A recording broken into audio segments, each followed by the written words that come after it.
It did not give me that option. It just said recording in progress. Okay. Yeah.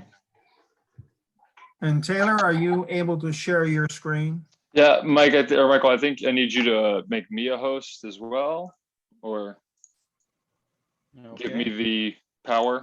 If you if you hit share screen, you can give him permission to share.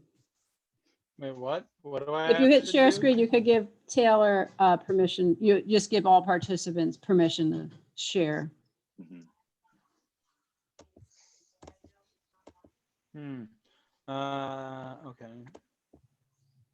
How about now? Can you try to share? See that works? Yes, it looks like it works. Great, great. All right, I'm gonna jump off. Enjoy your Thank you, meeting. Tricia, for setting All right. this up. Thank you. No problem. Thank you. You're welcome. Yeah. And John relayed to me that he is on I-95 somewhere. He was hoping to get in, but traffic, I think it's somewhere, it's derailed those plans. That's Yeah, not yeah. good.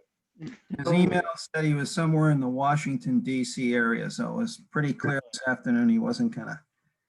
we're also missing Wesley. Should we give him a call? And Sarah Jones, maybe, unless she's here. I don't see That's Sarah. right, right.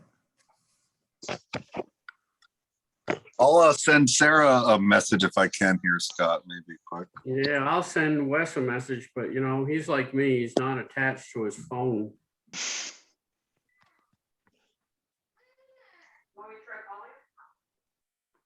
I could try calling him, I guess.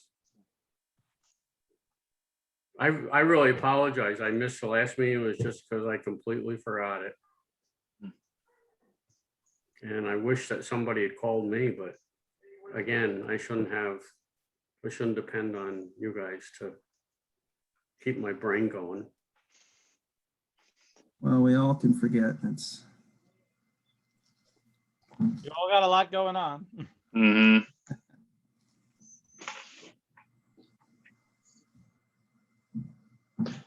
All right, let me see if I can get Wes. Do y'all find, I don't know that you're in more meetings now that Zoom makes things easier, but are you in more meetings now than you used to be? You know, Well, our volume has just increased in the planning board. So yeah. we're having more meetings just out of volume reasons, you know. You know, being sort of old school, I resisted Facebook, and actually I came to kind of like it. I mean, the fact that I can do this meeting from the Adirondacks is pretty dang nice. Yeah, yeah. By the way, Mike, you had asked me about if I knew whether the governor had, extended the sort of emergency ability for towns to keep using Zoom. Okay. for meetings. There's a bill in the legislature now. I just got a notice. Mailbox is full and cannot accept any messages. That's Well, that answers that. Yeah. So what? There's a bill in the legislature now to extend the meetings indefinitely. Now, whether that's going to pass, I don't know. The legislature is wrapping up its session, I think, soon. But so I don't know. The governor has extended it to sometime in June, but I don't have the date for you. But it looks like there's a possibility that you'll be able to conduct meetings. Well, that'll be great, to be honest. If you want to, yeah. I even think like when we have our meetings normally like live, you have like a map that somebody puts up on the table, or maybe they come with like an easel, where now you just put up on the screen, everyone at home can see it, we can see it. I don't know. In my mind, I grew up with this stuff, so it's I know some other people aren't as comfortable. But it definitely makes me feel that we can do more. And not to mention, like with Durst, we have like 20 people coming to the meeting just for them. Yeah, right. Yeah. Do you think we should wait a few more minutes or It's weird that Sarah didn't make it, but Yeah. So I've just sent her an email and a text. Maybe we'll see her pop in a minute, but I bet we could do some of the review stuff, or at least because I assume she we have to start just because reviewed the red line. late. yeah. Okay, well, I thought I would go through a little bit the items 2 and 3, and then Taylor's going to go through the attachments. But Taylor, if you can bring up the timeline, just to set the stage. Sort of this is a meeting tonight. That's sort of our third meeting. And so it's kind of important. And we thought that what you can agree, we think you guys have already done a lot of work. And we thought what we can agree on tonight, or there's a consensus on, that maybe that moves to the town board. And that's mostly what's in attachment 1 that Taylor sent you to begin with. And then attachment 2, which we'll go over all of these, has sort of the new items in it. And we may not, they may not all gather consensus. Those that do, we could also send to the town board, and then try to set up something through the town board where you continue to work on things that you might not come to a consensus on tonight. Because both Dara and I'm sorry, Warren, I had a slight moment there forgetting the town attorney's first name, but reminded me that something should go to the town board, as soon as you're comfortable with it. And so hopefully something could come out of tonight's meeting that we can send to them.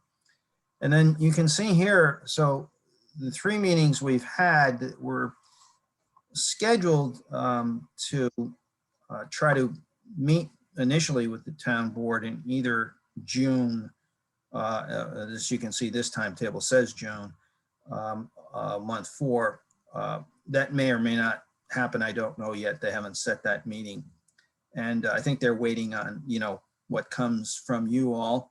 And then we're supposed to have a review meeting with them, which I think the sense was that the committee would be at that meeting with the town board when they schedule it. So if there's questions that come up, yes, we could answer technical issues, but the committee might be there to answer policy calls, and decisions that you've made. And then once the town board's okay on things, they would hold a public hearing. And that leads me to a second part of this discussion, and that is SEEKR, the State Environmental Quality Review Act. We also think the town board may want to, and we ought to be all aware of it tonight, think about things that could be done on the basis of a negative declaration. In other words, a finding that no significant impacts, adverse impacts on the environment are caused by the zoning change. And if they can make that finding, then they can do what's called the negative declaration. I always refer to it as no, and a full environmental impact statement is not needed. And that is a very critical question, which we might also, the town board, I would expect, would ask Warren's opinion on. I think most of what is in the first attachment that you've already gone through and we have for you to discuss tonight could fall into that category. But there's 1 or 2, if there's something brand new, which for instance, the industrial zone might be, and it's big enough and it's a remapping, which everybody would have to be notified of. The town board has to decide whether they have to do an EIS on that.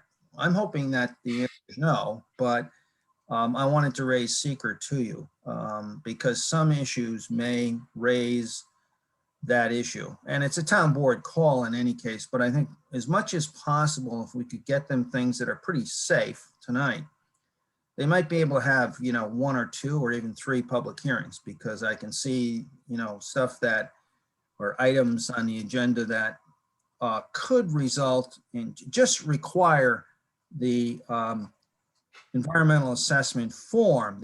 You can see it there, 2.2 lead agency in the EAF part 1. We can do that for them. It's in our contract to do that.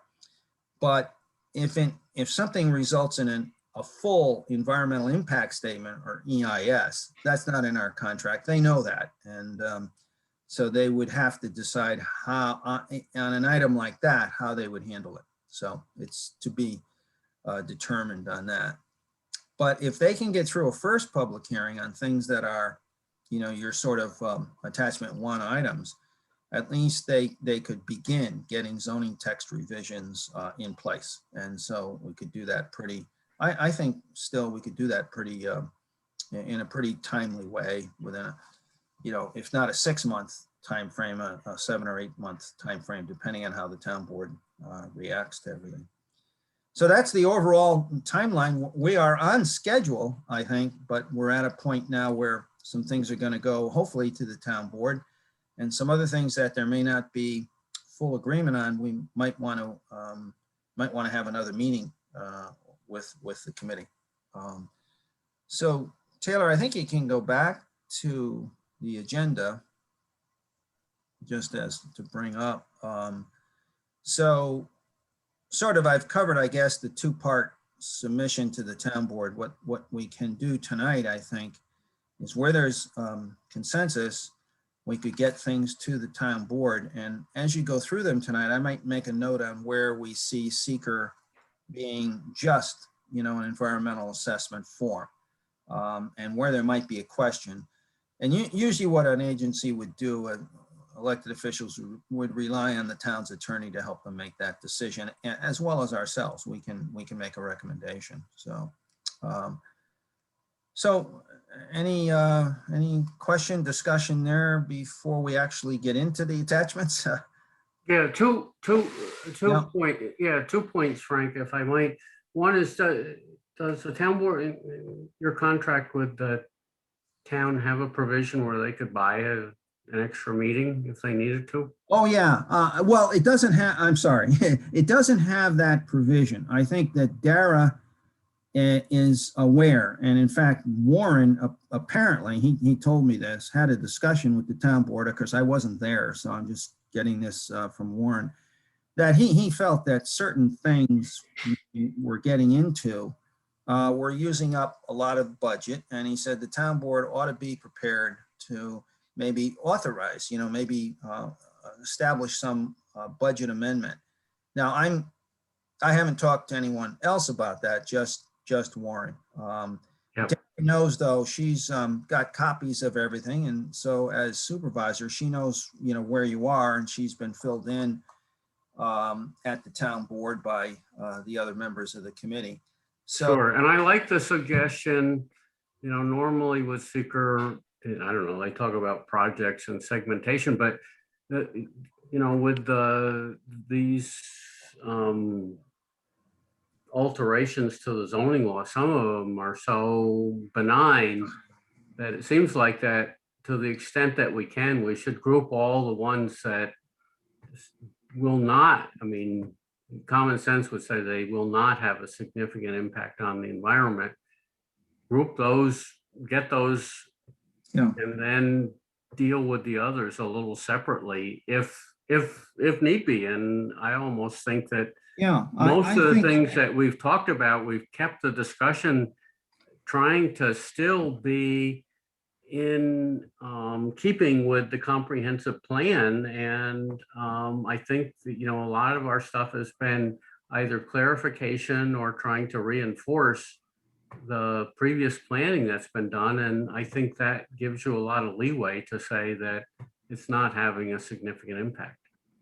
Yeah, and I think that's a good way to do it, Scott. And I think also on the issue of segmentation, just so everyone knows this seeker concept of segmentation, and it came originally, by the way, and I'll try to be short on it. It came originally because the federal government, the highway administration, they were starting to build interstate highways and saying, oh, we're only going to do a segment of the highway in the next, 2 years. So that's all we need to analyze.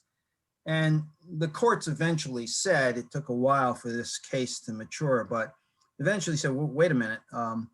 If that segment requires a next segment to be built to be effective, or is reliant on some other segment, you got to really address that in a whole EIS. You can't just do segment by segment. So what segmentation came to be is, and by the way, there's a whole little section in the Seeker handbook on this. segmentation's permissible. Actually, it's not sometimes it's seen as a bad word, but it's permissible under seeker if it is not forcing any future action or action that's not being discussed. And it's, so let's take these first three things here, A, B, and C, and under item 4, I just throw out that they're not, in my view, there's no danger of segmentation. I mean, if you were to drop the NND district, that's a discrete action. It doesn't have anything that, you know, really forces any future action that's not being analyzed in the EAF. Accessory dwelling units, again, it's consistent with the plan. It's also doesn't require any further action. So as we go through these, I think we can comment on them. I think it's a good idea, Scott. Yeah. So anyway, I think a lot of these do not raise the question of what's called impermissible segmentation. So Taylor, do you want to take us through item 4? Yes, gladly. So I think maybe the best thing to do is just for us to take it line by line. You know, again, these are the things that we've previously agreed upon. So hopefully we are just, you know, going to review it. We'll overview it, and then, you know, Michael, I don't know if we need to take a full vote or how we want to do things each one. But if we just want, I mean, thumbs up. I'll leave that to you of how we want to agree or disagree to add this to the list that gets sent to the town board as a recommendation. I think on this, these are all, our understanding is these are all things that you have discussed before, and so everybody's familiar with. So I think unless there's a real objection or something, or we need to change something, these might go fairly well. Yeah, I think with the Zoom, you know, we go to just somebody just speak up if there's the problem. Yeah, yeah, yeah. So Okay. So with that, and then maybe at the end we just vote on the basket, and if we need official vote, I don't know what the exact procedures are for a committee. Yeah, for a stand or for an ad hoc committee, it's up to you, Mike. It's up to the committee. I think you can do this how you want. right. So item A is just remove the NND from the zoning district, just delete the provision, and then, you know, other references to the district. Our understanding is that, you know, it's not really needed specifically because, or in conjunction with the Durst Hudson Valley application coming in as a conservation subdivision. You know, if they've decided that that's an easier thing to do, then maybe we just don't need to have the full NND. And this doesn't preclude, let's say, a different developer coming in and wanting to do something creative. They can propose their own zoning. They could, you know, and we could always, you know, they could propose that we bring it back, and the town board could bring it back at a later date if we wanted to. I think we're in agreement that for now we don't need to have it in the code, and it's gone. Okay. all right. So B, go ahead, Taylor. So item B, that is our quick changes to accessory dwelling units. That was specifying that either the principal dwelling or the accessory dwelling shall be owner occupied for the duration of the special use permit. So pretty small change, but specifying that an owner can live in either one, not just the principal dwelling. Yep, I like it. Greater flexibility, and yet we still have owner occupied. And I think there's no seeker question here. This is doesn't rise to the level of an adverse impact, and no segmentation issue. So this is straightforward. All right. Item C, building setbacks. So this is one where we changed the setbacks. We made them smaller so people could be flexible or more flexible, specifically, you know, to help address you know, the small or irregular lot sizes. And these are the changes, but for this, what I'm going to do is go to the figure so we can see the changes on the, here they are, on the bulk schedule. So this includes, you know, we made the rear yard minimum 20 feet instead of 40 feet for the business district, the Main Street and Hamlet Center residential, 25 feet for the Hamlet residential, and then narrowed the minimum single side yard and the minimum both side yard. And again, I think these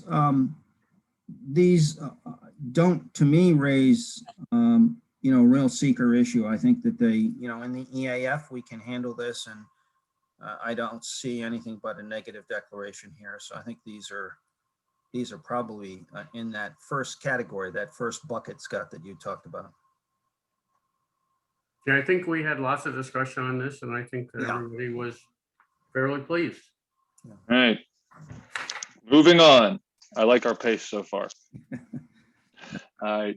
So this includes accessory structures. This is matches what we've already, doing. So accessories can now be within 8 feet instead of 10 feet. Item C, this was an issue about the 0 lot line housing, about the affordable housing for Habitat for Humanity. We think they're permitted. We haven't heard anything from the architect, so there's nothing happened. Yeah. So, Ed, can I interrupt for a second? Yeah. What are we going to find out about this? It's not clear in my head how we allow it. So before we just skip over that one, I think someone needs to answer the question, how is it done? meaning, You know what I mean? I guess I'm under the impression that if, a single, it's a shared wall attached home is permitted under the existing code. I thought that's what we had agreed on. I think it was the first or second meeting that yes, this is allowed, but I defer to you. I could be wrong. I thought Right, someone was right. gonna- We went back and we read the code. The attached, it had slightly different language, right? It's single family attached homes as opposed to 0 lot line or whatever. Drew, where are you seeing that would preclude that from happening?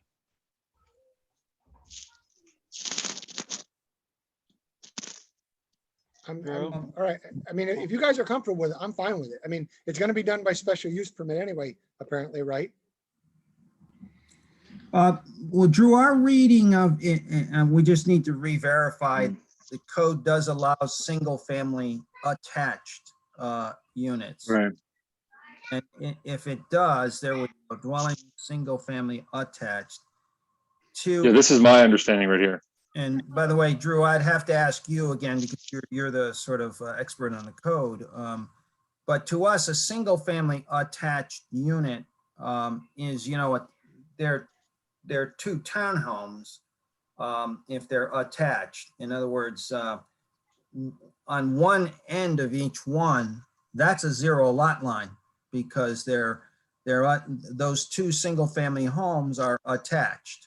And that point at which they're attached, if one's going to be, if each one has their own ownership, that in effect, a side yard that's 0. It's a 0 lot line. So, Okay, my question is, what specifies that it's separate ownership? If I own a 5-acre piece of property and I build an two attached single family dwellings, doesn't mean that it's going to have separate ownership. It may be something I'm going to build as a rental. That's the part I'm not getting. I'm not making the jump to separate ownership, I guess. right. I see what you're saying. It would, in that case, it depends on how that comes into you. If it comes into you with lot lines, if it comes into you with a subdivision, in essence, that would be a 0 lot line. If it comes into you, there's no subdivision, there's no separate lot, but they're doing, I think what you're saying is that they would be rental. One person owns the whole lot, but they're doing the single family attached dwelling, say 2 of them together. Then it would be a rental on 1 lot. That would not be technically, in my mind, that wouldn't be a 0 lot line. But that would be a 2-family dwelling, right? It would be that would be a 2-family dwelling, actually. Okay, if you guys are comfortable with it, I'm fine. I just want to make sure Yeah, that it's there, what we're trying to achieve. right. Yeah, I think that's the difference. Again, if it's under 1 ownership, that's a 2-family dwelling or as opposed Okay, to. I'm fine. Okay. Right. Okay, this is the first bigger change is remapping existing districts. All right, I just have, and this is, this is Pidioni stuff that doesn't, I mean, I agree conceptually with everything. I just had some language help for you. If you go under E, 5 lines down, the sentence that says, third, the ZRC wishes to, you need to take out the and after Oh, two. yes, right. Taylor, yeah. Got it.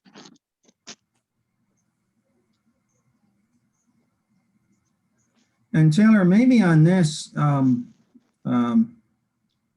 I know we've gone over it, but just to reconfirm, would the map help here for everybody to see this? Yeah, I think so. So let me know what you think.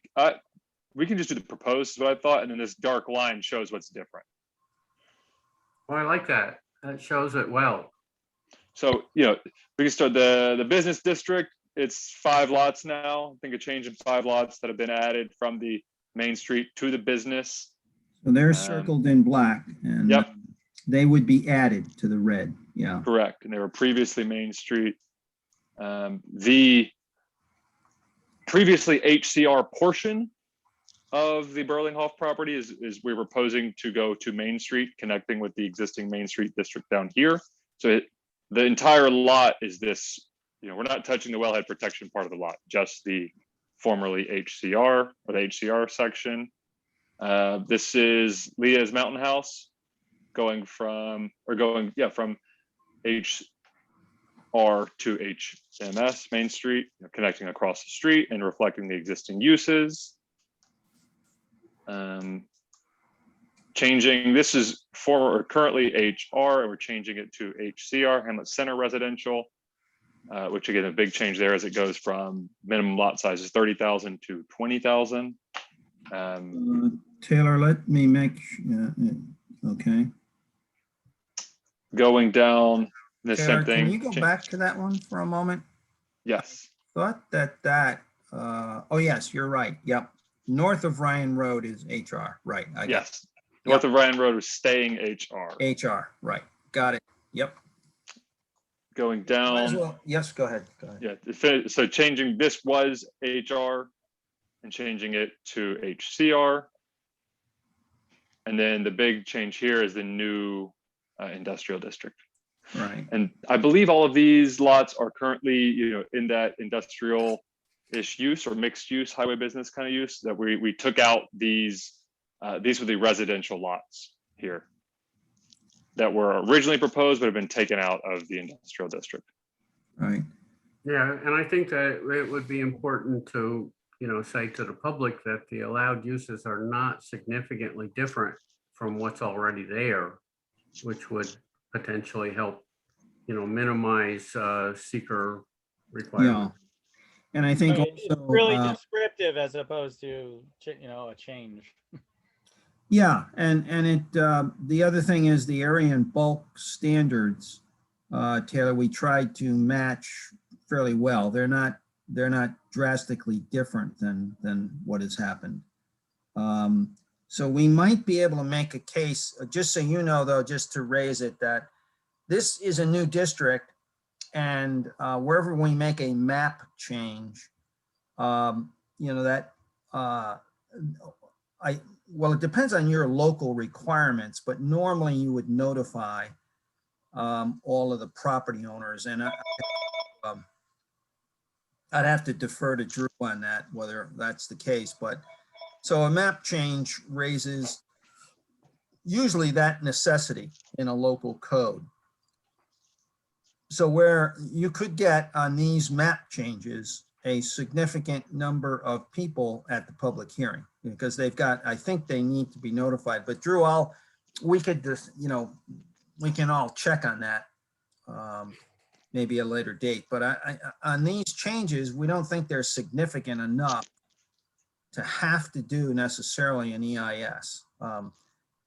We think we can make that case, probably make that case to the town board. The biggest one is I think there'll be some questions on the industrial district, but I think that's okay. I think it's none of. I I like your suggestion, Frank, just for Yeah. political transparency. The town board should probably notify all property owners where Yeah, their property zoning is changing, so that hopefully they'll either do research or ask questions. And again, I think that we can come back and reassure them that the changes are not significant. yeah, and also I think if they get into it, actually the changes that you've all made here are beneficial. I think they're beneficial to all of the property owners. So actually, as they get into it, I think there would be probable support for this at the town board at the public hearing. Right, beneficial to the property owners in the zone and not very detrimental if, I don't think at all, to the neighbors. Yeah, I don't think so. That's right. So yeah, so this is a big one, I think. And, you know, the town board, I can see if they want to do, this is totally up to them, and I'm getting ahead of myself a little bit here. They'll need to decide of what you send to them. Do they want to do it all in one public hearing? Or do they want to do two? And here's a big one. Going through the map changes, I think these are all positive changes, but the town board may want to have a hearing almost just on these, you know, so that they separate the other smaller changes out. Up to them. So. All right. So we'll go to item F. So this was a text change to kind of help out pre-existing non-conforming uses. Yeah, this was very small text change, but what we did is we removed, you know, the requirement to go to the ZBA and said that if to expand either a use by up to 35% or a building by up to 35%, you can get that with site plan approval from the planning board.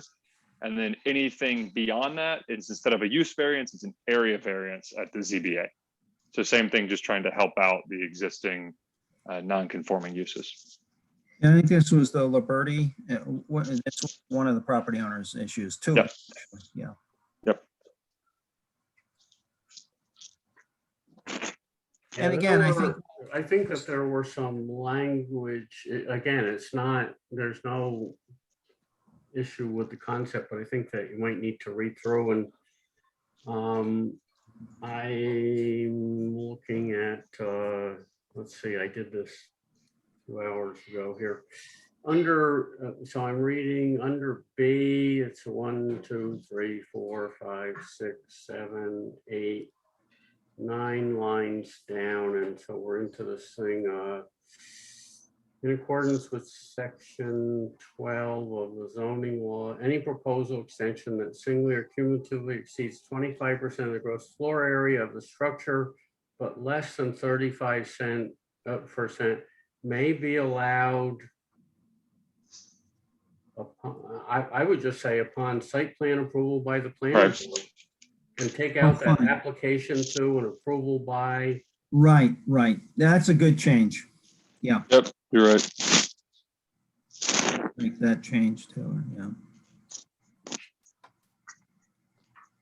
And again, there's no substance there. It's just trying to have clearer language, I think. Absolutely. Great. Okay.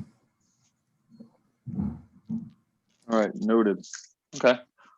Oh, and then G, is creating the new light industrial district. Item G. And we can look at the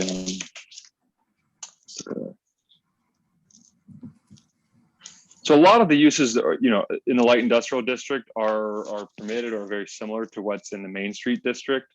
You know, one of the things we did, so the minimum lot size matches, a lot of these things match. One thing that does not match is we kept the rear yard at 40 feet. I think that may be the biggest. 40 feet, the side yards, the setbacks are a little bit bigger, just considering that it is, you know, I think the big difference is we are permitting manufacturing in this district and the auto related uses. are going to be permitted, and so maybe this will help with the neighboring properties. And how is this, Taylor, refresh my memory, I should know this. How is the industrial district now zoned? I believe all of it is currently, which we can check, all of it is currently Main Street, Yeah, or residential, right? Yeah, so it's split. okay. Yeah, it's a split, okay. It's these lots, right around here. So it's either Main Street, and then the rear of them will be residential. Right. Or then this one's fully Yeah, residential. okay, just so everybody knows, yeah. Yep. Yep, okay, good. Can we go back to that chart again in a second? The new. The bulk chart? Yes. Yeah, there you go. So with that in mind, what really changes for this? That's all I'm just trying to understand. Like, what changes for that? It was Hamlet residential, it was, and HC and Yes. East Street, right? So basically, we're increasing setbacks in some respects. Oh, yeah, go ahead. So you speak. Yeah, we're not, I don't think we're increasing any, in the Hamlet residential now and the Hamlet CR there, that's a 40-foot rear yard, and we're simply keeping it. Right. And Oh, right. But we're but we are changing it in the other ones and going down. So like, yes, we are. If they stayed in that district, they would end up with lower setbacks. Okay, yeah. That's Yeah, correct. That's true, Mike. And the only thought we had there is we are allowing in the industrial district now in the future some, even though they might already be there, some actual light industrial uses. And usually we find a little bit of a larger rear yard, so it's kept away from residential. So did we add uses to the use table for this? Or? Yes. Oh. Yep. Taylor can bring those up. Yes. Sorry if I jumped ahead on you. I'm sorry. No. This is the time to discuss. Yeah. So when I went through and created this, the goal was essentially looking at the Main Street, which Main Street is kind of our general business district. It's a mixed use, so a lot of things are permitted. But for instance, most residential is not permitted in a light industrial district. Right. But a lot of things are similar. Just generally, the residential stuff we pulled out. But we, and if whatever it says a special use permit, we matched whatever the current requirements are for the use. We just matched it in the light industrial district. So we do allow in the light industrial district a good number of these uses, and I think, Taylor, we did add. I'm just trying to find it here. Yeah, I think maybe on the next page. Right? Yeah, I thought that we had added some uses that, like manufacturing. Right? Yeah, this is a key. So manufacturing is currently not permitted in the Main Street district, and we are permitting it by special use permit. Right. So I guess what concerns me is I like the fact that we are able to have manufacturing in there, but on some of those properties, there's already there's apartments in a lot of those properties that currently exist. So if we're cutting out single or family usage, are we cutting that out to now say, hey, they're pre-existing non-conforming and we're creating a problem that we shouldn't be creating at the same point? I agree with you, Wesley. And correct me, but the apartment, is it a mixed use, or are they all apartments? It's a mixed use. It's a mixed use. My thought was that it was mixed use, and then that would still be permitted here. Okay. As a mixed use dwelling. Gotcha. Just wanted to ensure that. Thank you. Yeah.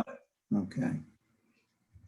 And we had cut out most of the resident. That's really just one lot then, right? That has that. Right, and I can go to that map again. Yeah, so this is right. These were what's the change? These two are the residential, have residential uses on them, right? And they're not included. All right, we took them out of the purple district. That's correct. Yeah, it's a little tricky because this one did change from R to CR, but it's not purple for this discussion. Right. So the only one would be Wesley, I think the Simmons building had the apartments over top, but was commercial down below. Right, that's this parcel, I believe? Well, Might be The the one flag. right in the middle, The Yeah, flag here, shape. The the flag. flag shape. lot. flag lot, here we go. Okay. well, also the Dillingers did live at their, Yeah, the Dillingers had an apartment, I thought as well. yeah. Yeah. Over, That's true. Okay. That's true. Yeah. Okay. So it sounds like this might work okay. That sounds great to me. Yeah. Okay. Okay. All right, good. And then, so Taylor, All right. So now these are that- the new, if we can move, I guess moving on. I guess we should, Yep. wait, do we need to? well, I just wanted to make sure, just to summarize a moment, can you go back, Taylor, to the agenda then? And Yes. if I heard everybody correctly, that we could move attachment 1, attachment 1A through G to the town board. Yeah, and I don't know, Mike, if you're trying to chair this or not, but if it would make it, I seem to have been drafted somehow, but okay. yeah, if it would make, if it's something for somebody taking minutes or whatever, if you need a motion to move that, I would Yeah, do it.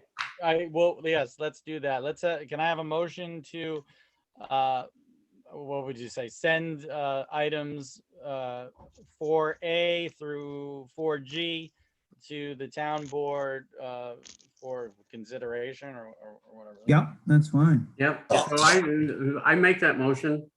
I'll second it. All in favor? Aye. Aye. All opposed? Oh, great. Let it be known Terrific. that the motion carried unanimously. Okay, great. All right. Just before we go to attachment 2, I wanted to just clarify this 10-acre. You can see that item 5. It's I think you had discussed as a committee this concept of 10-acre, but I think we did not get a feel that was an immediate issue for you. I did want to mention that that one might be the one that could raise So an issue. in the discussion that went on between the meetings, back and forth, I think, once, I don't know, to everyone speak up if I'm wrong here, that we've come off that and having really examined what the code produces currently, i.e. when you look at the Durst project, that I think the members have agreed that you end up with something pretty good with what's there, and we don't need to do this. So anyone Yeah. speak up if that's wrong, but that's basically, I think, the consensus at this point. I was one of the people that really wanted that issue looked at, and I am satisfied that we don't need to address it at this time. Great. Okay. All right. And that also avoids a seeker issue. A big seeker issue, I think. Yes. Yeah. So, well, Taylor, then we can go to item 6, which are the new items. Yes. So these are the new items, and we will do the same thing and just take them one by one. And I believe these are all coming off of our discussion at last meeting. Right. So here we go. So we put this one first because we're hoping it is we can they're small changes, but the issue is that there's to add ridgeline protections to strengthen them in the code. And our thought for this, I know Wesley had sent or suggested that Gallatin does an overlay district where we had mapped it, and we thought based on our conversations with the ZRC that you preferred giving just lots of leeway or giving strength to the planning board. And so that was our take, was just to add specific call outs in the design standards into it, which is Appendix A. to add a specific call out to ridge lines. So when you're reviewing an application, you can say, we specifically call this out. We agree or disagree that you're protecting it. So that's in Appendix A. And then in Appendix B, in the conservation subdivision design guidelines, All right. adding Mhm. to minimize impacts to ridge lines and views of ridge lines in the siting standards or site design criteria. Yeah, and I know, I think, was it Sarah or Rory showed me something I believe Sarah found on Red Hook, that they have basically pictures that they hand out as site guideline handout that, or download, I guess, that you can get on their website. And I thought that was very good and something we should incorporate into our. Yeah, but by the way, this would give you the authority to use those Red Hook guidelines or any other guidelines. In other words, this is going to give the planning board, specific. You may already do this, take ridge lines into consideration, but this gives you the specific authority to do it. So if you have some guidelines in mind that you want to use at the planning board, you could use them. The issues when we have a development that comes in with a number of lots, then we have all the power that we need with these guidelines here. The problem really comes when you have the single house that we don't require citing for, and we don't require even planning board approval. And that's been a problem. So somebody comes in and buys 5 acres and plops the house down without using any guidelines at all, because they really aren't aware of I see. citing issues. Yeah, that's the huge problem, is the door is wide open. I mean, there's a reason they're called hilltoppers. Yes. They, again, people who have a lot of money can buy very expensive real estate with the best views and essentially destroy the views for the community. And they are often buying a big lot. Again, there's no subdivision involved, so there's no town control, none at all. Right. Or even in the case where we're doing a conservation subdivision, where we're saying, all right, we have this 100 acres, we're getting 9 little lots and 1 big lot. We don't think that we should force the big lot to choose a house site on 90 acres. Let them come and choose it. And they come back, 10 years later and say, we want to be at the top of the hill. And that's where the barn door is wide open. And it's a big problem, I think. Yeah. So, I would just put in my 2 cents, and I kind of disagree with you, Scott, in that sense, because I look at, since the zoning code has been passed since 2009, and I don't see where something has come up to the point, in my view, that has made me say, oh, that's the ugliest thing I've ever seen. And not to say that it can't happen with the zoning code that we have, that it can happen. But with what's happened, I have not seen that. And what I would hate to see is that these regulations tell you what you can and what you can't do, rather than try to find a way to say, hey, how can we go about to give the people the information to mitigate the problem, or say, hey, like Red Hook does, this is an alternative to try to prevent any future problem from happening, rather than having a whole list of regulations that you have to go through to prevent a problem, which I don't think exists yet, but it could exist in the future. No, I was actually following something that you had suggested, Wes, and that was that we map the critical areas. We could pick out what are the ridge lines, the high areas, and then say within these areas, these are the guidelines that the, I guess, the code enforcement officer or the planning board has some guidance over what happens, that somebody just can't come and clear off the whole top of the hill and place their giant mansion that has destroyed the view of all the community and the neighbors. And so we actually map those critical areas and say, if you're in this area, then these are the guidelines that we would like to see put in place, that you can't clear it. You need to, you know, maybe have some windows and put it a little bit below the ridge line and stuff like that. And I wouldn't be opposed to that at all. I would think that if you did that, that if you required site plan approval from the planning board to go through to try to mitigate some of those impacts that could be, and not try to prevent it completely stop or whatever, that I would be way for that as well. I think what Gallatin has done has worked well in their town. So I think that, you know, I think with a topo map and GIS, we should be able to identify areas in the town that say these are areas of concern, these are ridgeline areas of concern. When the house falls in that area, these guidelines will be applied, and then the whole, you know, the discussion that we now have to have is, so does this fall on poor Drew?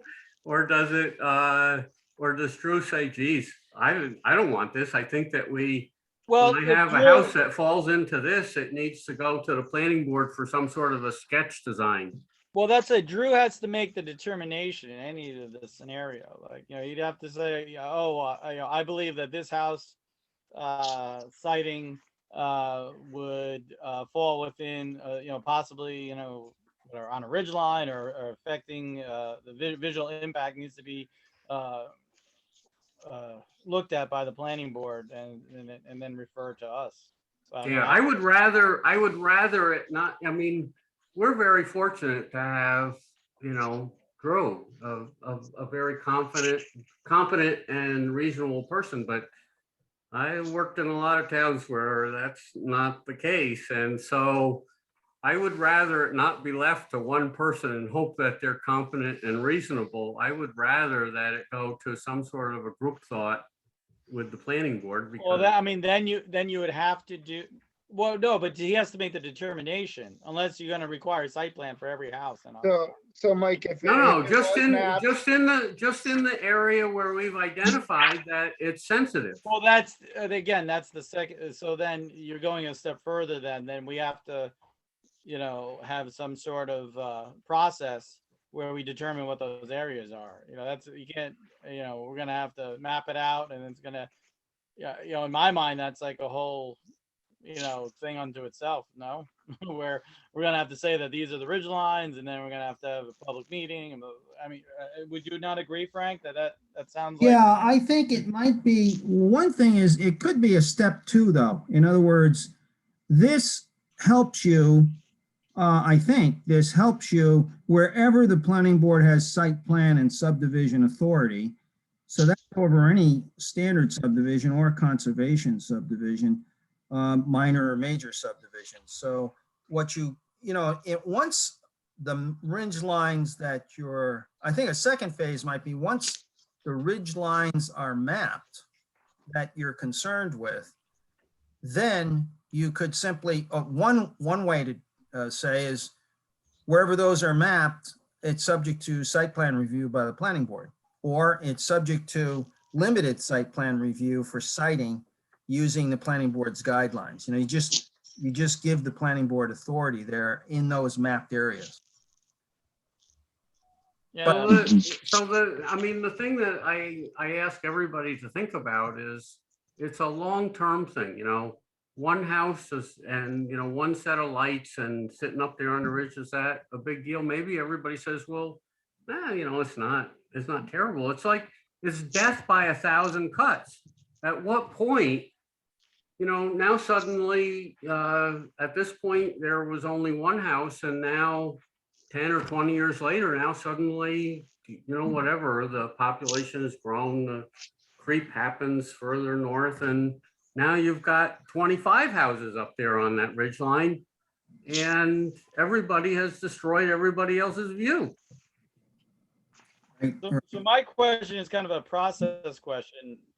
Like, how is that usually determined, right? So as far as you come up with this map and say, these are the ridge lines, you can't just like institute that, right? As like an overlay, right? It has to be voted on and discussed, etc. Oh, yeah, to give it meaning in the zoning code, it would have to have, go before the town board as these others are gonna do and public hearing. And then after that, the town board would be able to, able to vote. They'd have to do seeker on it. Yeah. As with. It would be the same thing as almost the wellhead protection, Michael. It would be the same. Right. So in my mind, like, okay, we do this step one, right, with the guidelines and adding this to this part of the code, and then recommend, exploration of that to town board. I mean, right? I mean, that's pretty much what. Yeah, sort of recommend a step 2. Right. And I could see where the committee might play a very crucial role in that step 2, because you know the town well, and you know where the problems are. So it would help in the mapping, of the ridge lines, because the mapping would probably be done on a GIS map. But with the knowledge the committee has, we'd know where to look, where to map. But by the way, I don't know if everyone has seen in the chat, I put the link to the Red Hook little pictograms that they have. I thought, it's very helpful just to hand somebody. I don't know, Taylor, I guess. Yeah. Let me see if I can pull it up. You just pull that up. And those pictures, that material was generated by the Dutchess Land Conservancy. Oh, okay. Can everyone see? I've got it pulled up. No, we're still looking. No, I don't see it. Okay, let me reshare. Here we go. Yeah, now we see it. Right. And this is all. I mean, it's Dutchess Land Conservancy, but this is also similar things that as y'all have been saying, that your conservation subdivision plan or code spells out. Mhm. But if it's if I just buy 10 acres and want to build a house, I see the issue. And also, just to be honest, handing someone like a bunch of code or even guidelines versus just handing them a picture. It's like, this is what we're looking for. It just No, it's very good. Exactly. And absolutely. Yep. The other thing is that a number of us, and I'm included in that, have dealt with this issue by putting land in conservancy and determining where additional building can be placed. And in the area where I live, that has been quite effective in protecting ridge lines. Oh, yeah, absolutely. Yeah. Yeah, these are very nice. They remind me of a book that we use a lot, Rural by Design, by a man named Randall Laurent. Mhm. These are great. Now, yeah. Drew, I did have a question. In reviewing the code, I saw that there is a I don't remember where it is, but that you can't build within 10 feet of a ridge line or put a house. Is that correct? I don't know I where think that that's is. in though. the subdivision guidelines, right? It must just be in subdivisions. I think so, That yes. must be it. It's only Okay. in subdivisions. Yeah. I remember seeing a very specific number, but yeah, it must just be a subdivision. But again, and I agree with all of the things that you have suggested for the subdivision control.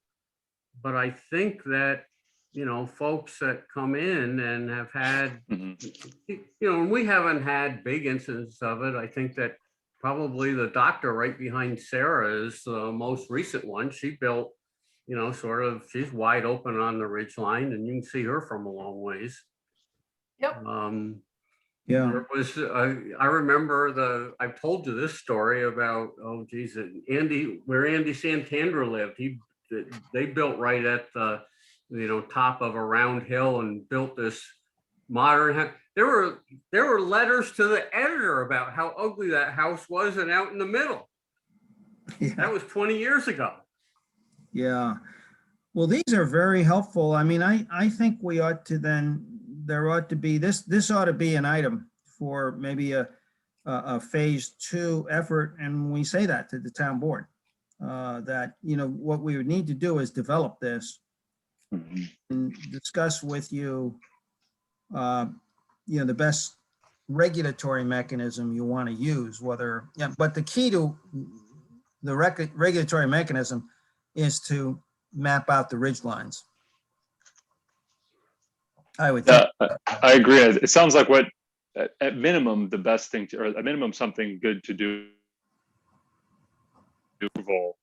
even if it's a single family home, but if your parcel touches or is within this polygon, this circle around a ridge line. Yeah. And then you could rest that authority to whatever board or to the building department, or you could rest it to the planning board and give the planning board, for instance, ability to review guidelines, review the siting. What I was in Gallatin working when we enacted that, when we revised our zoning. And what we did, we had, a lot of discussion. We ended up picking elevations over 900 feet because they were kind of the high points of the town. On those ridge lines, we took the highest elevation, drew a line down. And if you were going to build a home within 200 feet of that, that process had to go to the planning board for like a site plan approval. The difficulties that I found in terms of enforcement was there was a lot of things, you can't cut down trees. The house has to be like a natural color and all stuff. It's so difficult to handle years down the road. At least the siting can be taken care of, but there was a lot of little things that were also required that would have required like constant enforcement.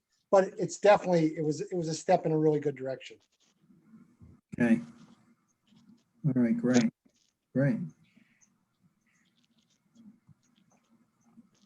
Well, is this, maybe this language that Taylor showed, is that something we could move forward with, though, as a maybe first step? I would say certainly as a first step. First step, yeah. But I think that we have to be clear to the town board that it leaves a It needs more. significant opening that. Well, we just say strongly recommend considering, mapping Yep. out.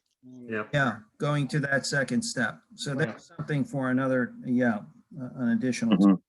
Okay. So should we vote on that? Yeah, you could. It's, All right, so let's have a motion to accept this language to, what is it? I'm sorry, Taylor, what exactly is the name of where this will appear?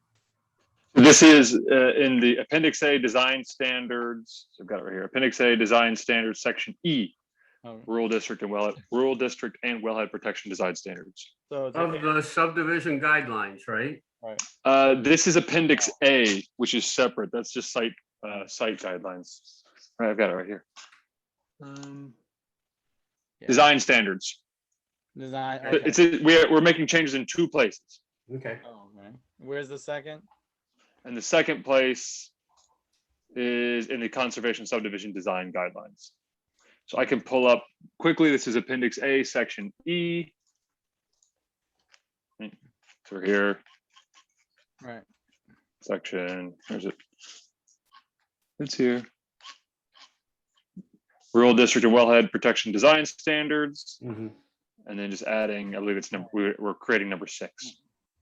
So to add that language to the Rural District Wellhead Protection Design Standards and the Conservation Subdivision Guidelines. Yeah, and I would add to that motion with the understanding that there is a recommendation that the town board further pursue further protection of ridgeline and scenic areas by by further identifying those. And that's not great language. Maybe Frank or Taylor can help us word something Right. here. So to strongly recommends that the town board investigate and map out, Identify and map out Yep. ridge line, and what was the other word you used? Use another scenic resources scenic resources for consideration of further protection. For For, consideration of site plan review. yeah, that's Well- applicable. For a siting of, what would you say, you know, a single home on up to subdivisions or Outside the subdivision process. right. So can I have a motion? We'll get that typed up properly. I'll have. Trish pick It'll up- be in the meeting minutes. Yeah. Can I have a motion to do that? So moved. Second, I'll second. all in favor?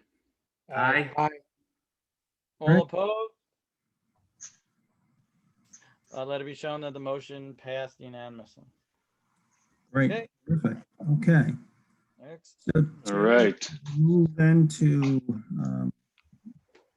I guess, item B on this. Yes, item B was something that I heard maybe was discussed in between meetings. And we are hoping similarly that this is a simple or a small change, but that can be used to mandate conservation subdivisions for minor subdivisions. So all we are doing, or all we are proposing to do, is take an existing footnote, which is I'll show where that is in the zoning code in a table. It's not here. It is. It's this in a subdivision design part of. It's essentially saying, when do you mandate a conservation subdivision? When do you allow a conventional subdivision? All we are hoping to do is, say that the planning board may require a minor subdivision. They do not have to. It's currently used only in the agricultural overlay.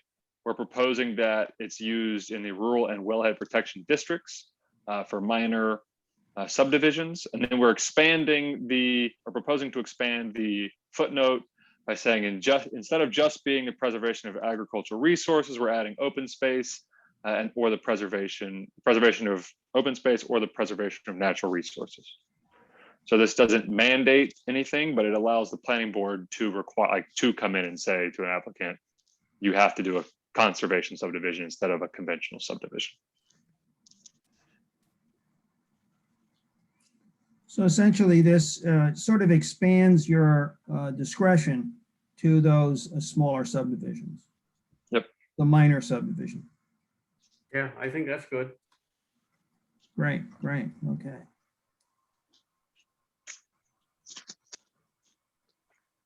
Okay, well, Taylor, I think we can. Okay. Open space for preservation of natural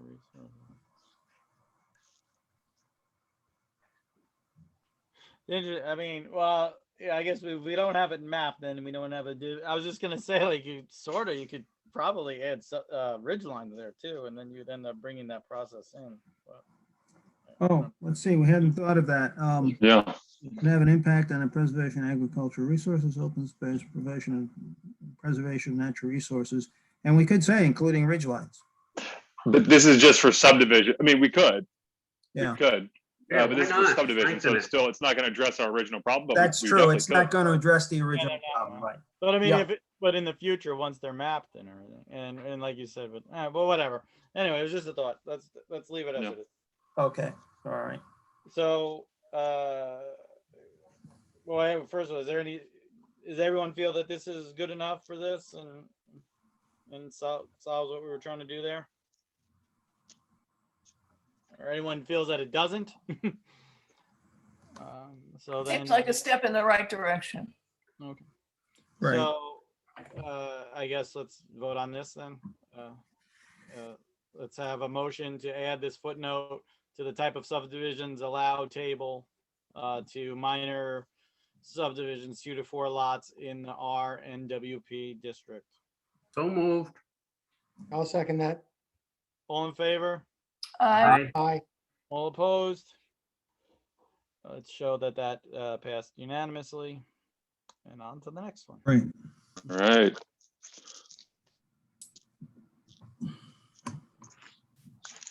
Okay. Okay, next, let's see. This is manufactured, item C, manufactured and mobile homes. So this came from a discussion at our previous meeting that, and that a previous iteration of the town board had changed the zoning code to from what I could tell, permitted maybe a more narrow width of Yeah, a single wide. manufactured or mobile home. And what we understood is that, the ZRC wanted to kind of go back to have a wider width. And so, this is, and we'll pull it up. What we're proposing here is just a small change. Kind of, this was where it changed in 2015, which is a width of 14 feet. We are proposing to change to 20 feet. So that will, it will make you have to have a wider mobile home or manufactured home. But something that we found the same thing in Rural by Design that I thought was really interesting was to kind of, again, or maybe to allow for a little more flexibility, was say you can have a more narrow mobile home, but it must be connected in an L shape or a T shape. So it has to be two pieces of a more narrow, a 12-foot mobile home. So it would end up being a larger overall structure.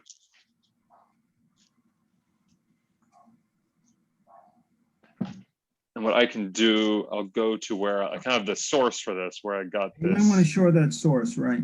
Right. So my thought here, and this is straight from the text, by saying they list the different mobile homes here, 20 feet, 14 feet, 12 feet, under 12, and then where they suggest permitting them in different types of districts. And so the wider the home, the more they permit it. And so my thought here was that if you see, or that's why I moved to 20, or we proposed moving to 20, was that it's permitted everywhere. But then also, so is this, the single section unit, to accept a T or an L shaped. They suggested permitting it everywhere. I guess I feel like I understand where the committee has come from and said this. I also look at this and I see three different numbers. I see 12, 14, and 20, and 14 being the median number. And now we're taking it from the median and going to the larger number. For me, I don't feel like I've seen such a problem in the town of Pine Plains where it's one mobile home after the next mobile home. I've had friends that live in mobile homes that saved money and then built a house that's a really nice house on their property afterwards. But the only way they could do that was to live in a mobile home. I just would hate to see us prevent the people that can't afford to buy something exclusively or build something immediately be forced out of the community because of that. So with that said, I look at 12, 14, and 20, and to me, the median number is the number that we have, and I would just think it would make more sense to stay with that. I agree with, I actually agree with Wesley, but I have no problem with the 2 12-foot units being put together, but I don't see a reason to go to the 20. Yeah, I didn't remember, were we trying to clamp? I thought we were trying to make it somewhat easier, I thought. No, I think that the issue is zoning is meant to protect property values. And the way that the law is written now, somebody could drag in an old mobile home and park it right next to any of your houses and say, I'm going to build a house in the future, and for now I'm going to live in this. What's happened to your property value? So what I will say is that it's not, your code is actually pretty good in the special use permits. So for this, I just looked at other, nearby towns and said, what do they require, and But, I will say you they're know, very simple. in today's world with the affordability problems that we have, I just don't see making that limitation. Mhm. That's just where I'm Yeah. coming. Well, maybe I get a sense, maybe this is one that you might not want to move on at this point. You're right, it does, by going from 14 to 20, you're going to increase the cost of doing a mobile home. What you're doing is you're going from a single wide mobile home to a double wide. Yeah, I mean, you're not gonna, that's the essence of what we're saying. Right, trying to make it look more like a conventional house. If you want to have mobile homes, zone an area for a mobile home park and let people have that as their, But Scott, if I want to come in and have a mobile home for a semi-permanent place that then I can build my house, I no longer have the opportunity. If I got to buy a double wide, I'm not going to build the house that I want to build. So you're limiting me to being able to do what I want to do in the same sense, even though your property value devalues for a little bit. And I understand what you're saying. I just don't see that, I'm looking at what I've seen over time. And I haven't really seen it, and I haven't seen people complaining about it. So therefore, I just feel like to do that is just I just don't feel comfortable doing it. So I just defer want to, we listen to a lot of things about affordable housing. There's not a truer practical sense of affordable housing in our area than mobile homes. Mhm. Don't we have like regulations about like appearance already in the code? that's what I was bringing up here. This is red is the new, and black is existing code. So everything is site plan approval. Every time anything that gets put on, it requires site plan approval. There And are they have to be some little design standards too. right. So it must be, finished with a natural wood exterior or set one that looks like it. The roof has to have a pitch, I believe, is in here. Oh, I think it's in here. Has to have a rise and run. Pretty sure I read that. I'll double check. But yeah, there are. I mean, essentially, it's you want to, if it's a home, you want to regulate it like a home and make sure it looks like a home, not some old school dingy kind of thing that we're all picturing. I think that's what the code tries to do. Kind of thing. I like the idea of the T. What do you guys think about the T thing? I'm sorry, I missed that. About the T, being able to T. make a T. Yeah, or I an like L. the T. The T's fine. The T, I got no problem with the T. So we're saying we should leave it at 14 and then add the T language for the 12. I would Okay, agree with that. That would be my preference. all right. Is there some sort of difference, like when you go from a 12 to a 14? Does that bring in like a different kind of mobile home? I'm just wondering why it's 14 now and like what. Just before we 12 change or more, that was like the maximum dimension more back in the 70s, and the 14s came around, I don't know, late 80s and 90s, and then they went to 16-foot single wides. So a 12-foot wide mobile home is normally a real older one. So I didn't put it on here, but that's where I was looking at. You do require the pitch of the roof be pitched. It can't be a flat roof. No evidence of trailer hitch or wheels shall be visible. You got to meet all water and sewer requirements from Dutchess County Department of Health. There are other requirements. So I have a question. As the code is right now, if someone had a 14-foot trailer, they could make an L or a T, right? Is that me? I would think That's so, my yeah. understanding, but I defer. So actually, what you're raising a question of is any change needed here? Right. Because I think your consensus may be to keep the 14 foot.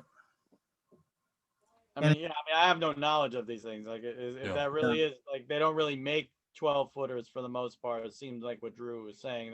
That's an old standard. Yeah, we only had, that I'm aware of, one application out in Pulver's Corners, where there was a little trailer park of 4 or 5 trailers, And in fact, there was a guy who proposed to bring 2 old trailers from Columbia County where they were no longer, somebody had built their house and were getting rid of their trailers. There was no other place to put them.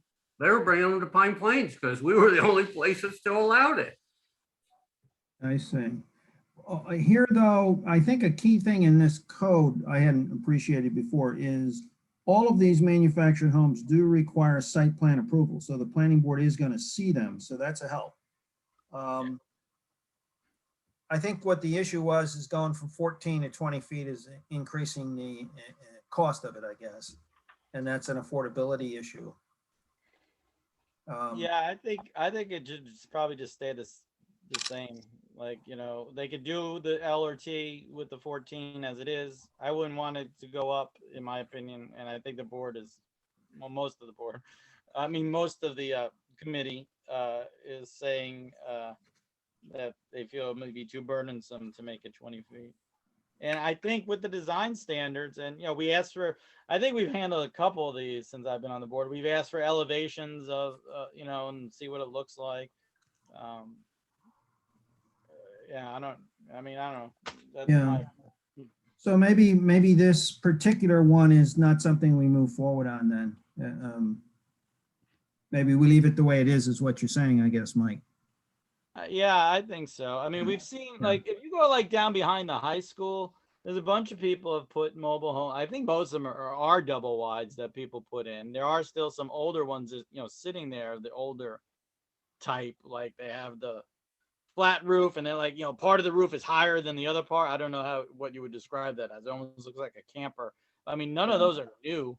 They've been there, forever.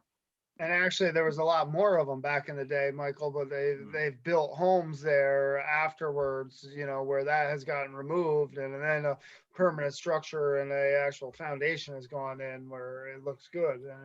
And it's a progression over time for people, and I think that's what we got to consider. There's even that little one that got built where it was like 2 pieces. Yeah. And it was like 2 short pieces and it went together, and Could I suggest, if we want to leave this alone, maybe make a recommendation to the town board about reviewing the design standards, and maybe they could be increased to ensure that whatever we allow is maybe a little better looking? Yeah, there's the whole concept of the tiny homes too. And some of them are, little, and yet they're very attractive. I guess that what I'm trying to protect homeowners from is that old flat, metal siding trailer getting put next to somebody's house and devaluing the adjoining property. They can't do it though, right, Scott? Because look at right here, it says wood shingle or other traditional siding like that. It has to have a pitched roof. Like what, none of those as a new building can happen. The other thing that may mitigate it is, unlike the single family home you were discussing previously, not having site plan approval here. If I read that item 1 correctly, the planning board has site plan approval over this. So you could avoid, the planning board has the authority to avoid being right next to a neighbor. I'm assuming this would be on a subdivided lot of some type. So the planning board would now have site plan approval, which helps at any rate mitigate that. Yeah, I'm happy to. It sounds like that everybody is ready to move on. I think that you've shown that there are some protections there, and maybe we need to just let this roll. Yeah, I wouldn't mind, if we want to look at them, we can have a discussion, Scott, with the board and see, with the town board, and see if there's anything you're thinking or as far as anything needs to be strengthened. But I'd love to see examples of, in the last 20 years, what has been put in that, or, since zoning, that does not look, that looks like those old ones that you're concerned about. And then let's see if there's a problem before we try to, run around. Yeah. All right, so on this one, we would not move forward on this one. We'd keep it as is. Sounds good. Okay. All right. Taylor, let's go to the next then, and Okay. Item D, maximum building size for senior housing, educational facilities, and resorts. And so this came from a discussion at our previous meeting, about maybe, the 12,000 currently, let's say currently the town pretty much does not allow any buildings over 12,000 square feet, at least for non-residential mixed-use buildings. And that has done a good job in keeping some big box stores out. But maybe this is too restrictive for uses that, that y'all want or y'all would like to see. So, and the ones that were brought up specifically in that conversation were senior housing, educational facilities, and resorts. So what we are proposing is making text changes to where it's section 275-56. There's individual standards for special uses in this part of the code, which I can, in this part of the code, a use is shown, and then there's the individual standards for that use. And so each of these uses are listed, and we are just adding a section to that, a text change in that section that will, essentially that will allow a larger building to be permitted with, if you meet certain items. And so we can start. So this one is, we can start with the senior citizen building, what we're going for. And that is item B. NND language will have to come out, right? Yes. So if we're removing the NND, we'll need to go through and strike it. on this one, Taylor, why don't you show the new language? Yep. So they're just putting it down at the end of the section. Let's see. Here we go. Why don't you freeze it there, right? Yep. So it's really requiring that full environmental assessment form, not a short form. And then it's really requiring the senior citizen parcel be 5 acres or more. And Taylor, on this one, we have in there the existing protection, we think on the size is that this is, they can't be, and correct me, Taylor, I think this is the one that already requires 50%. You can't go more than 50% lot coverage. And I believe so. Let's confirm where it is. I believe it's up here. yeah, there you go. Yeah, number 3. Number three. So Our thing here was that this is a pretty good standard that, lot coverage is everything, building coverage and parking and any impervious surface. So you're really leaving half the lot size that's open, of some type of open space or permeable space. And your building coverage limit is 30%. So in order to meet those requirements, your parcel would have to get larger and larger as you had a senior citizen facility. So that's the way we thought we might try to handle it. I think it looks good. Okay, yeah, we took, That's in any zone, any zoning district? That any zoning district where it's currently permitted. We're not proposing Right. to change any where it's permitted now. that's right. So we haven't proposed any change to where they may go, just adding this language to add a further protection. And so it's currently not permitted in the business or wellhead protection districts. And then everything else is by special use permit, of course. Okay, all right. My only question is if it's allowed in the R district, there's large parcels of property. I don't think lot coverage is going to get us, percentage of lot coverage is going to give us much protection for a lot of parcels in town. It doesn't give you a limitation. So then you come down to, is your planning board good enough to use the secret process to figure out what the limitation should be? Mike, would you feel more comfortable to have some sort of a maximum, or Frank, would you suggest some kind of a maximum?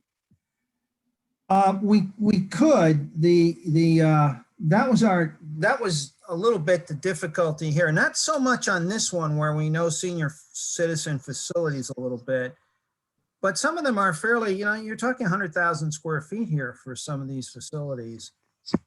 And the more difficult one was the next one, which was an educational facility.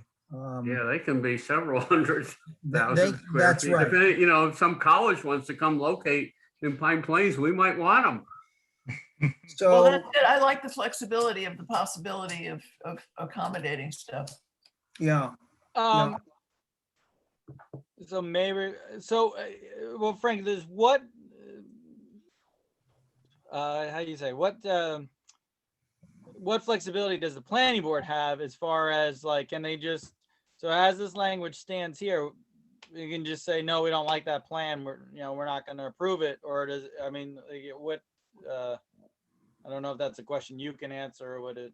Well, I think Scott has a good point. You'd be under pressure from, a good attorney, let's say someone representing a chain, Atria or Sunrise or someone in this business. They normally, though, have a model. In other words, they normally have sort of a standard that they build to. And what we've been seeing recently is a lot of these are somewhere between 90 and 125 beds or rooms. But when you add that up, that's going to be 100,000 square foot or more building. So we'd have to look at, if we do put a max in here, we could. I mean, we struggled with this. There's been changing standards, particularly in this, assisted care. What you're going to hear from them too is that they'll want 3 stories, which we didn't get into here either. We could do a maximum size and say that if they want something beyond that size, they would have to do a full, beyond the environmental assessment. They would have to do some full environmental impact statement with standards. So we could do that. We could take that approach. I was just wondering if we were going to shock anybody with 100,000 square foot number. It's got to be up there because these senior citizen facilities now have, they have a dining facility. They have some of them with any type of dementia or Alzheimer's kind of unit, which they have different names for, but those take up some space too. So, if you want to be open to one of these sort of they're not developers, but they're developers who are building these for these national groups like Sunrise, you might have to allow, I wouldn't want to be on too low a side there because then they'll have to, they may not be interested at all. I presume that you would like to encourage some of these, or? Yeah, I think that every community would like to have a senior citizen center, housing complex, but maybe one of the ways to handle it is rather than go to square footage is to say accommodating a maximum number of beds or units of, I don't know, 150. Well, that's, by the way, there's a good way, Scott, too, that the maximum facility would be 150 beds or units. And that would put a cap on it. We haven't really talked about it before. I'm just kind of throwing that out to the group. I don't pretend to have any special wisdom, but, looking at the size of the community, it would seem like that would, we're trying to accommodate, our own people and maybe some of the surrounding communities, but we're not trying to build a senior citizen community that's larger than our existing community. Right. I would agree with you, Scott. And I'd also say, Frank, if the general idea is 100 now, then 150 would seem more than reasonable and give any applicant a lot of flexibility, and then give the planning board as well a leg to stand on, that if something bigger and massive came in, that they wouldn't have to beat the brunt of it with secret. Well, we could add an item here and simply say that the development cannot exceed 150 beds or units. I think that's fine. That would work. I think that sounds Yeah. good. Okay, well, we'll add that item 3, Well, Taylor, then. All right. I mean, we're sure that the only thing I worry about is like, picking a number out like that. Do we have enough information to? But by the way, you're right, Mike. It's a good point. What you would be doing here is allowing the standard, what we find is sort of the standard assisted care facility. However, there are a few. I doubt, though, that they would come to Pine Plains because your market for them is probably not significant enough. But what I'm thinking of is what's called in the field a continuing care facility. One of the biggest, maybe the best I know of, is the Osborne. It's in Rye, New York. There, you have some freestanding, some of them are townhomes.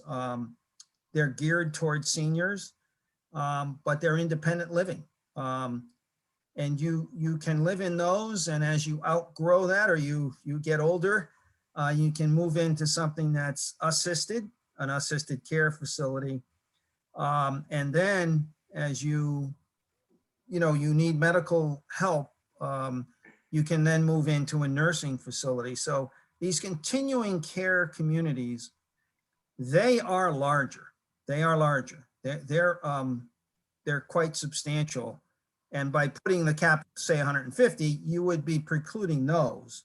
Unless we say something to the effect that over 150 in size, that's the dilemma. We would have to.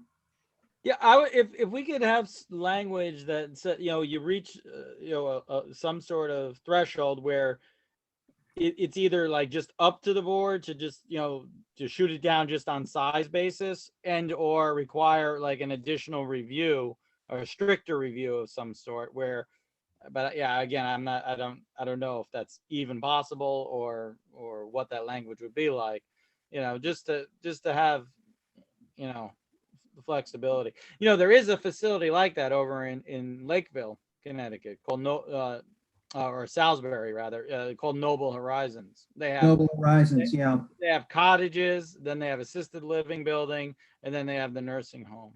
Right, and that's going to total, in honesty, I think that would probably total more than 150,000 square feet or 150 beds.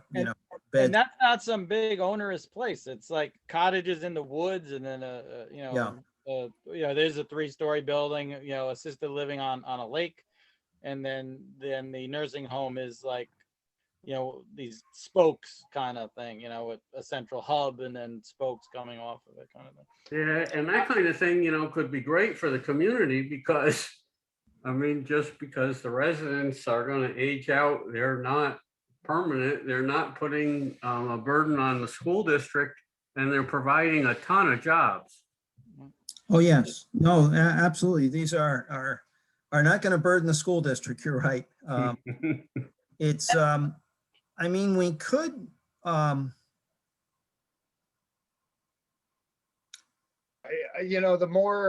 more I feel that I hear you guys talk, the more that I feel like, why try to limit it in any way? Like we should be promoting it a little bit more if possible.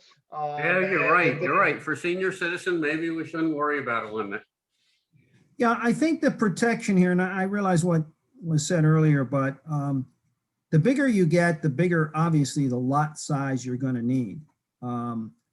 And so I think your existing protection on coverage, lot coverage, protects you a little bit here. To do one of the, for instance, the development in Lakeside or Salisbury, the continuing care facility, you're going to need a lot of property in any case. And you might have enough protection here through the environmental assessment form and the site plan review to make sure that that the planning board has enough power to properly review the site. The larger issue here, by the way, just so you know, is a lot of these, if you really wanted to encourage these developments, and I don't want to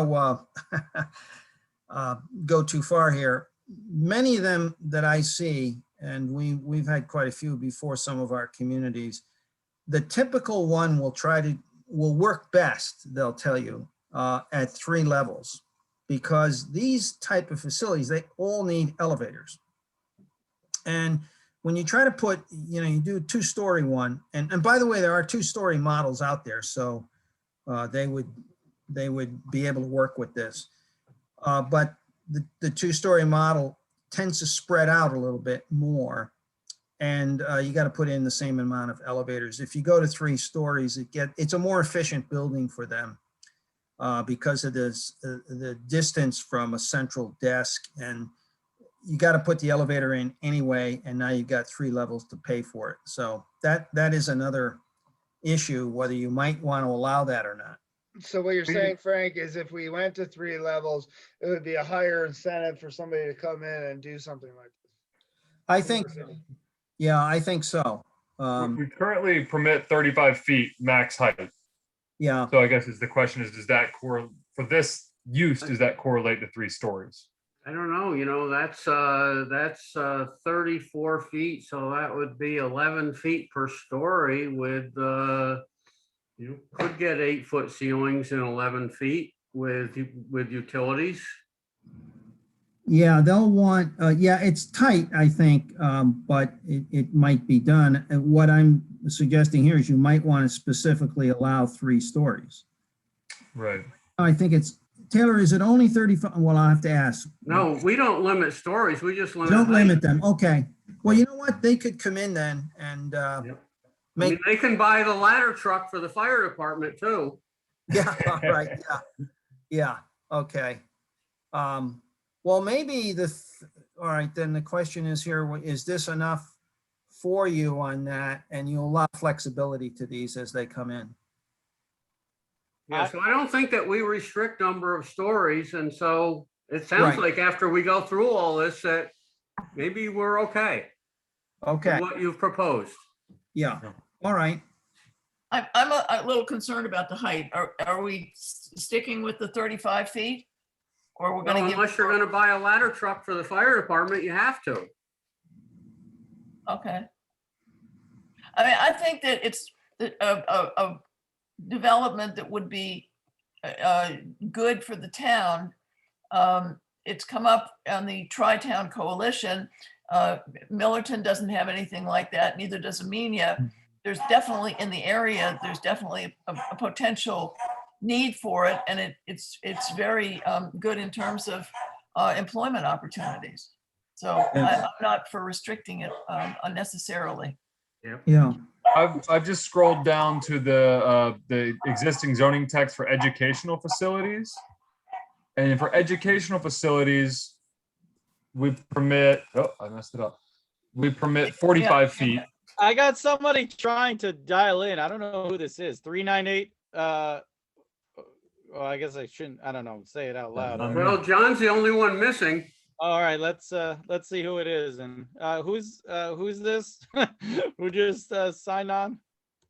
Oh, it comes up anyway, right? Who called in? Oh, let me see. Hello? I don't know. It's Rory here. Sorry, I had to call in. How you doing? Okay. Oh, okay, there we go. All right, Thanks for letting me back. Good to see you all. I feel like if the maximum permitted building height for schools is 45, why can't we make it the same for the senior assistant level? Well, right. This might be a good way to do it, to take that item 7 that you see there for schools and apply that to senior citizen. If you do, I can tell you almost for certain that it's going to be much more attractive to these senior citizen, assisted care facility builders. They all are trying to get a 3-story model. More efficient for them. I think we should do that. Okay, all right. Okay, got it. Yeah, again, I don't know you know, in my past experience, and Frank, you probably have a lot more experience than me, the whole issue with building height comes down to what the community can offer in fire protection. By the way, Scott, you're right, and I don't know, I need to ask you, what I'm seeing in senior living is things like 38 feet, 42 feet. The 45 here is, I think, particular to schools where they might have some gymnasium facilities, performing arts facility, that type of thing, where they need the higher height. And I'm not sure of your fire trucks, but Yeah, again, maybe the answer is for, I don't know who's appropriate to make the contact to the fire department and say, what can they defend? Or what can they provide service to? How tall is Seymour Smith? Does anyone know? Can we, instead of tackling this issue, say Yeah. we should, we would make the recommendation to the town board that it would go to 45 feet with the understanding that they'd reach out to the fire company to find out the exact height that they could fight fires up and Yeah, that change sounds good. that to Yeah, that sounds good what to would me. be yeah, put it on the town board to do. And Yeah. but also, within the seeker process, right? If someone was opening up this, Frank, wouldn't we be looking at that, the fire coverage?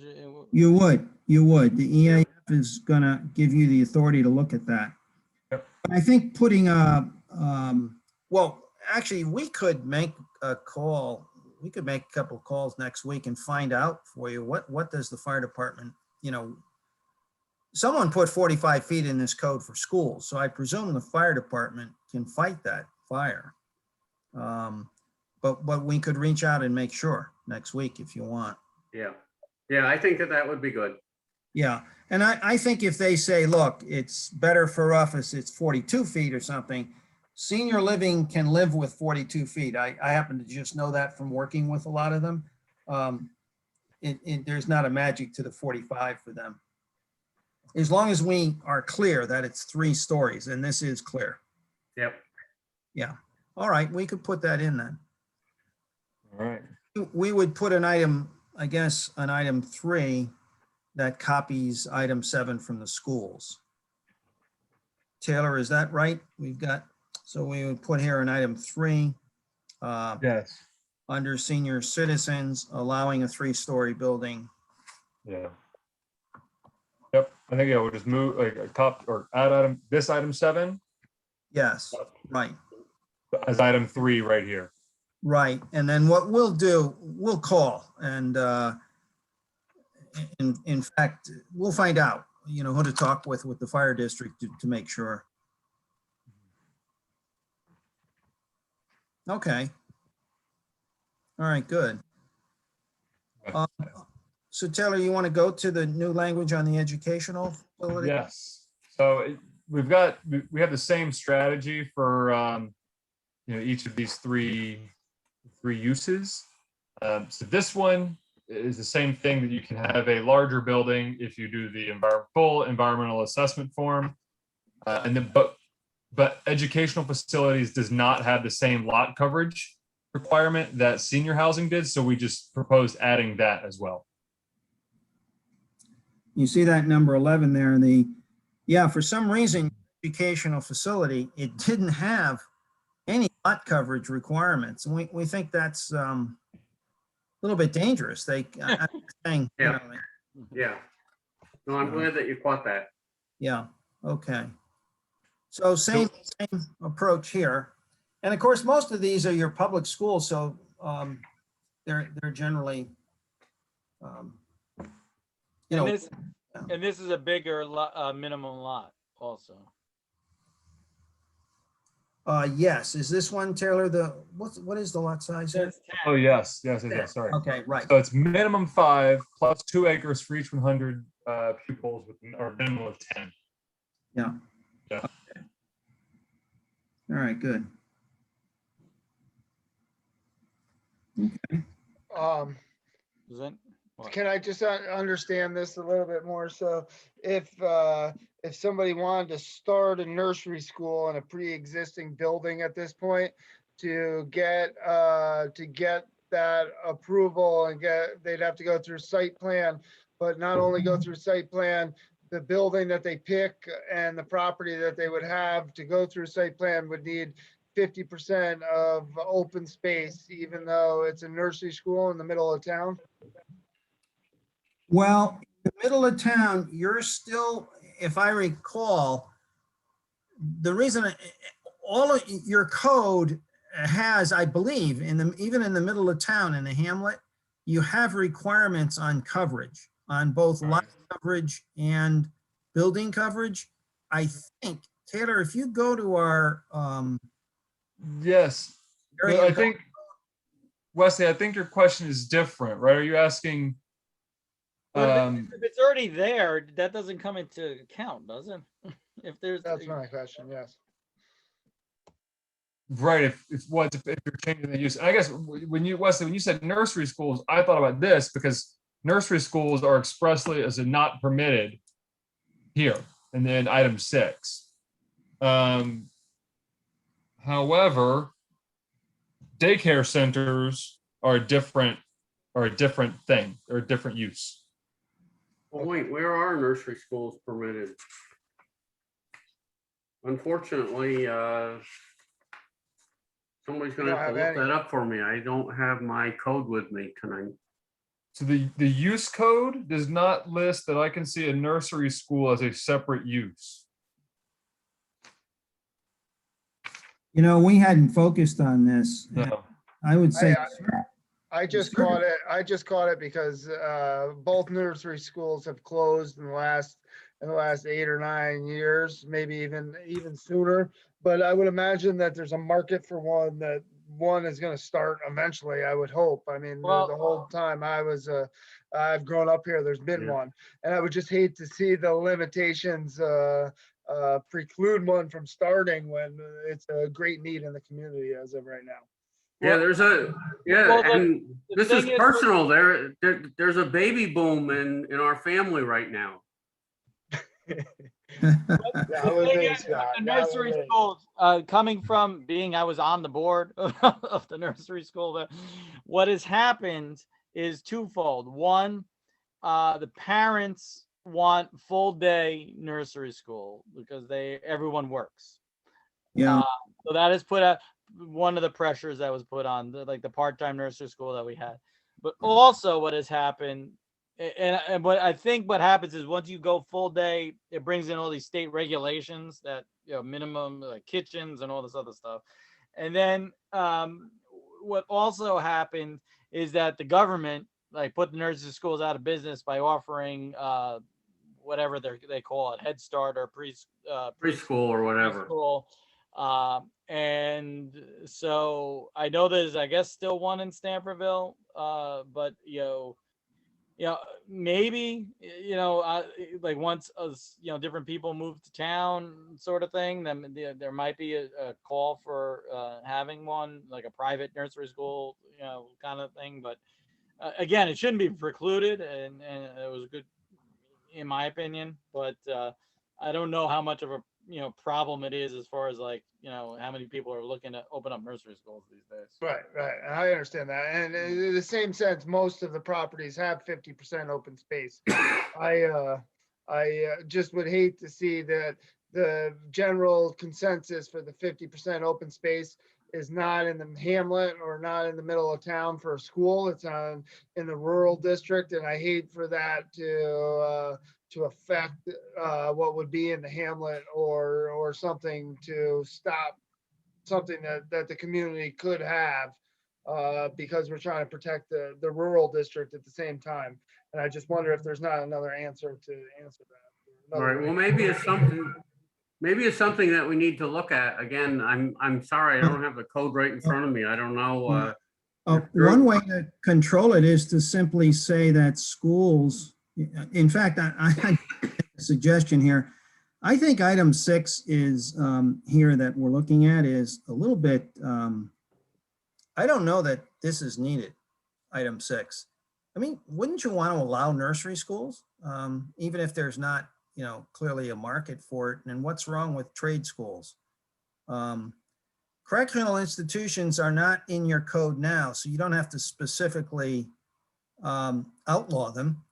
because they're not in the code. If they're not in the code, they're not allowed. And then health institutions, I don't see what's, now that I'm focusing on this, I don't see why you need item 6. Yeah, I don't think that, I don't know, I never, saw this before and we haven't talked about it, but yeah, it would seem like that, I don't understand why 6 is there, and that's something that, maybe it doesn't happen right this instant tonight, but we all need to take a look at, and it looks to me like that could probably be eliminated. Well, yeah. Even the correctional institution part? Well, my point about correctional institutions is that here we have almost a footnote here in part of the code, but a correctional institution, I don't think it shows up. I've got to ask the question, does it show up in any of your permitted uses? No. I don't recall seeing it. No. So if it doesn't show up, it's not listed as a permitted use. It's not listed as a use in your code. It's not allowed. Okay. I gotta defer to you all on that, but that's what usually happens. So I'm not sure why item 6, it just Okay. seems me wrong to say nursery schools shall not be permitted. Yeah. You want to permit something like that, and I don't know what's wrong with a health institution. Or what's the matter with a trade school? Or a trade school, right? I don't know that you need this, but this is up to you, obviously. I don't want to. Yeah, as Frank will tell you, when, I've done this, when you write zoning laws, oftentimes you bring language in from other places, and sometimes it just, comes in and people don't look at it too closely. And I don't ever recall on the zoning commission, any of us talking about this. So I have to say to you, I don't know how the hell this got in here. Yeah. And I don't think correctional institutions, just looking at I don't think it's defined at all in the code. I don't think it's in the schedule of use regulations. So I tend to agree. Yeah. Would everybody feel comfortable of making the motion that 6 be removed, but the town board take a look at it a little bit harder to verify that correction institutions aren't part of the code as you're looking at, and verify those kind of concerns? Yeah, I don't think it should go to the town board, Wes. I think that we can just say that we think 6 could be removed, and we would ask Frank and Taylor to just take a look at our code and see if there is. Yeah, we can make sure of that. And quite frankly, there's a good question too for legal counsel to make sure we're correct. Yeah. I can't help but think that was in there to prevent group homes or things like that, sort of. By the way, I have a feeling you're right, that there was some reason behind this, but group homes for the mentally impaired, they're protected by state law. You can't prohibit them. Right. So it gets you into, I'm not quite sure, but I have a feeling you're right that there was some reason behind this, but it doesn't. So I guess, yeah, like we said, just I think Wesley said that, let's go on with the language we have here. Look to eliminate number 6 after we just did it. Let's just circle around and make sure we're not tearing something out that needs to be there. Yeah, even if you don't have in your budget another meeting, there will be a memo, circulated, and actually we could hold a meeting without you. Oh yeah, absolutely. Based upon your recommendations. And I think the recommendation is going to be, but we, rather than just do this quick, we all need to think about it and look at it and look for your recommendation, and then we can hold a meeting without you and decide, yeah, sure, that's gone. Number 6 should go. Yeah. The other thing I think is the question that came up just before this is on the concern about coverage, lot coverage. What we could say here is that the lot coverage for this facility follow the lot coverage permitted in the underlying in the zone that it's in. So that it's in the rural zone, it follows that. But if it's in the hamlet, or it would then have a higher lot coverage. Right. I like that idea. Be a way of controlling it also. All right, well, Taylor, we could, well, if people agree with that, we could add into this section that the lot coverage and building coverage would not exceed that permitted in the zone within which this facility is located. That would make educational institutions similar to, the facilities. Yep.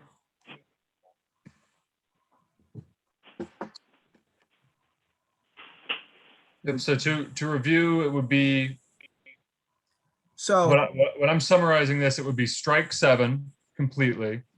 no, And then No, Taylor, 6. I'm sorry, 6. sorry. It's You're right. Sorry, 6. Good Strike thing I checked. 6. Okay. Strike 6. 6. And quite frankly, what you could do is if 6 were struck, you could just replace 6 so that the numbering doesn't, and say that for educational institutions, lot coverage, the maximum lot and building coverage shall be the same as that permitted in the zone within which the facility is located. You want me to say that? I can say that again. So if you strike 6, Mhm. you could replace 6 with the maximum permitted lot coverage and building coverage shall be controlled by the district within which the facility is located. Got it. And right now, what is it in the rural zone? Like, what is the percent by a percentage basis? It is maximum lot coverage is 30% in the rural district. Oh, okay, so that follows this. And that lot coverage in your code is everything. That's all impervious surface. That's not just building. That's parking lots. It's everything. That's a tough standard. Yeah. Whereas if you're in the hamlet, Taylor, I believe lot coverage is up to 50%. 50% on Main Street, 35% on HCR, Hamlet Center Residential, and then 75% in the business district. Right. So if we just follow the lot coverages that are in the code, that would guide things. Yeah, that sounds good to me. Okay. So under this, what we're talking about, once again, I just want to repeat it to make sure we're okay on it.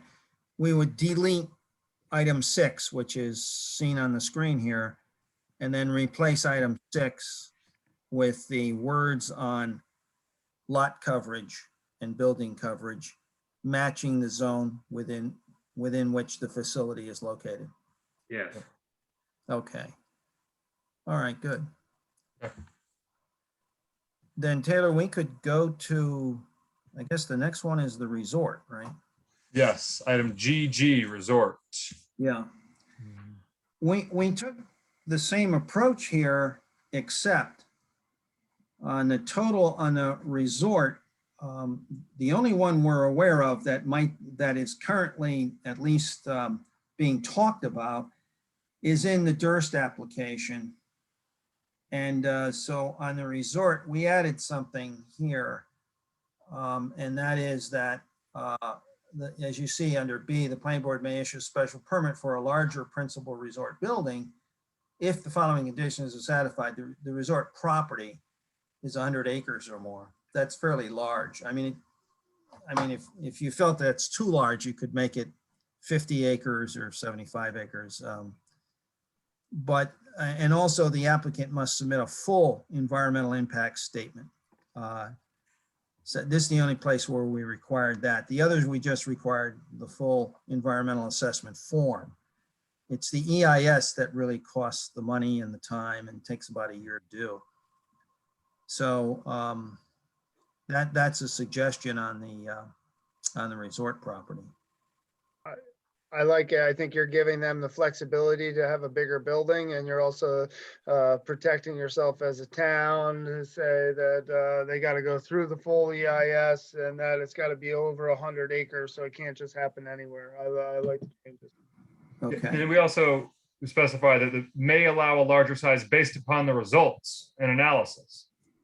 So it's not just if you do it, you get a thumbs up. It's what does the analysis say? Yeah, they have to prove it out. They have to prove the size out to you in the EIS. And the lot coverage on this? What is the lot coverage? Let's see. Oh, I'm sorry. Yeah. You know where they control that? Look at number 4. That's one guest sleeping room for 4,000 square feet of land area. So if they came in with, let's say 100 rooms, what is that? That's 400,000. Yeah, 40,000 square feet. So that tends to control things a little bit in terms of size. All right, here was my issue, was in number 3, retail, office, or personal business uses shall be clearly incidental to the resort and shall cumulatively total less than 5% of the gross floor area of the resort. What I needed was a definition of what is the resort. If the resort includes stables and they have horses, is that square footage area? Is it just a hotel? The hotel space? Is it, so I just felt like there needed to be, I don't know what a resort is. By the way, surprisingly, we found you have a definition of a resort in the existing code. Taylor, I don't know if you can bring that up. I can find it in the, it's in the definition at the end. Let's see. Okay. Can you see the code here? No. Okay. Not yet. All right, I've got it figured out about what I'm sharing. I figured out. Oh, okay. You know what, Taylor, I can quickly look at it. It's at the end in the definition section. Right. So I should have pulled it pretty quickly. Where's the definition? Definitions. I can give it to everybody now. Right there, click on that, terms defined, 275.16. Yep, and then we go 275, 116, that's right. There you go. Oh, there we go. Overnight accommodations. What this defines though here, as you can see, it includes the meeting and conference rooms, dining facilities, and other areas for social gatherings. And the reason is, I think that what I was worried, quite frankly, I don't know how many of you know the Sagamore up in Lake George or some of these other, the 5% of just overnight facilities for retail, that's very tough. Whereas if you just use it as 5% of the resort, and here's the resort definition, it's a little bit more flexible. It's still small, but it's a little more flexible. If you had, say the resort was 100,000 square feet in size, 5% is 5,000 square feet. So that's all you could have for retail or a business or service offices to support the resort. It sounded to me a little restrictive. By the way, it just sounded to me that way. So I just we just thought of making it 5% of the gross square footage of the resort as defined here. So I think, Scott, this would not include support facilities like a horse barn. Okay, I'm glad that you have found this. I think that, for us to discuss this, the point of the comprehensive plan, and I think that the elephant in the room was Durst, with the original proposal of doubling the size of the community with 1,200 new units. Now that is, significantly down to something that is much more reasonable. Oh, yeah. And in fact, that we would like to see in terms of the fact, but regardless, what we were trying to avoid was their original proposal was almost forming a new town center And we didn't want that. We wanted people to come into we wanted to support our existing businesses, our existing center. And we didn't want to allow all this, auxiliary commercial. We didn't want them shopping at some local little store out at the resort. We wanted them to come into town and shop in town. Right, yeah. Yeah, can we see the language again that you're including? Yes. Yeah, I'll put it back to.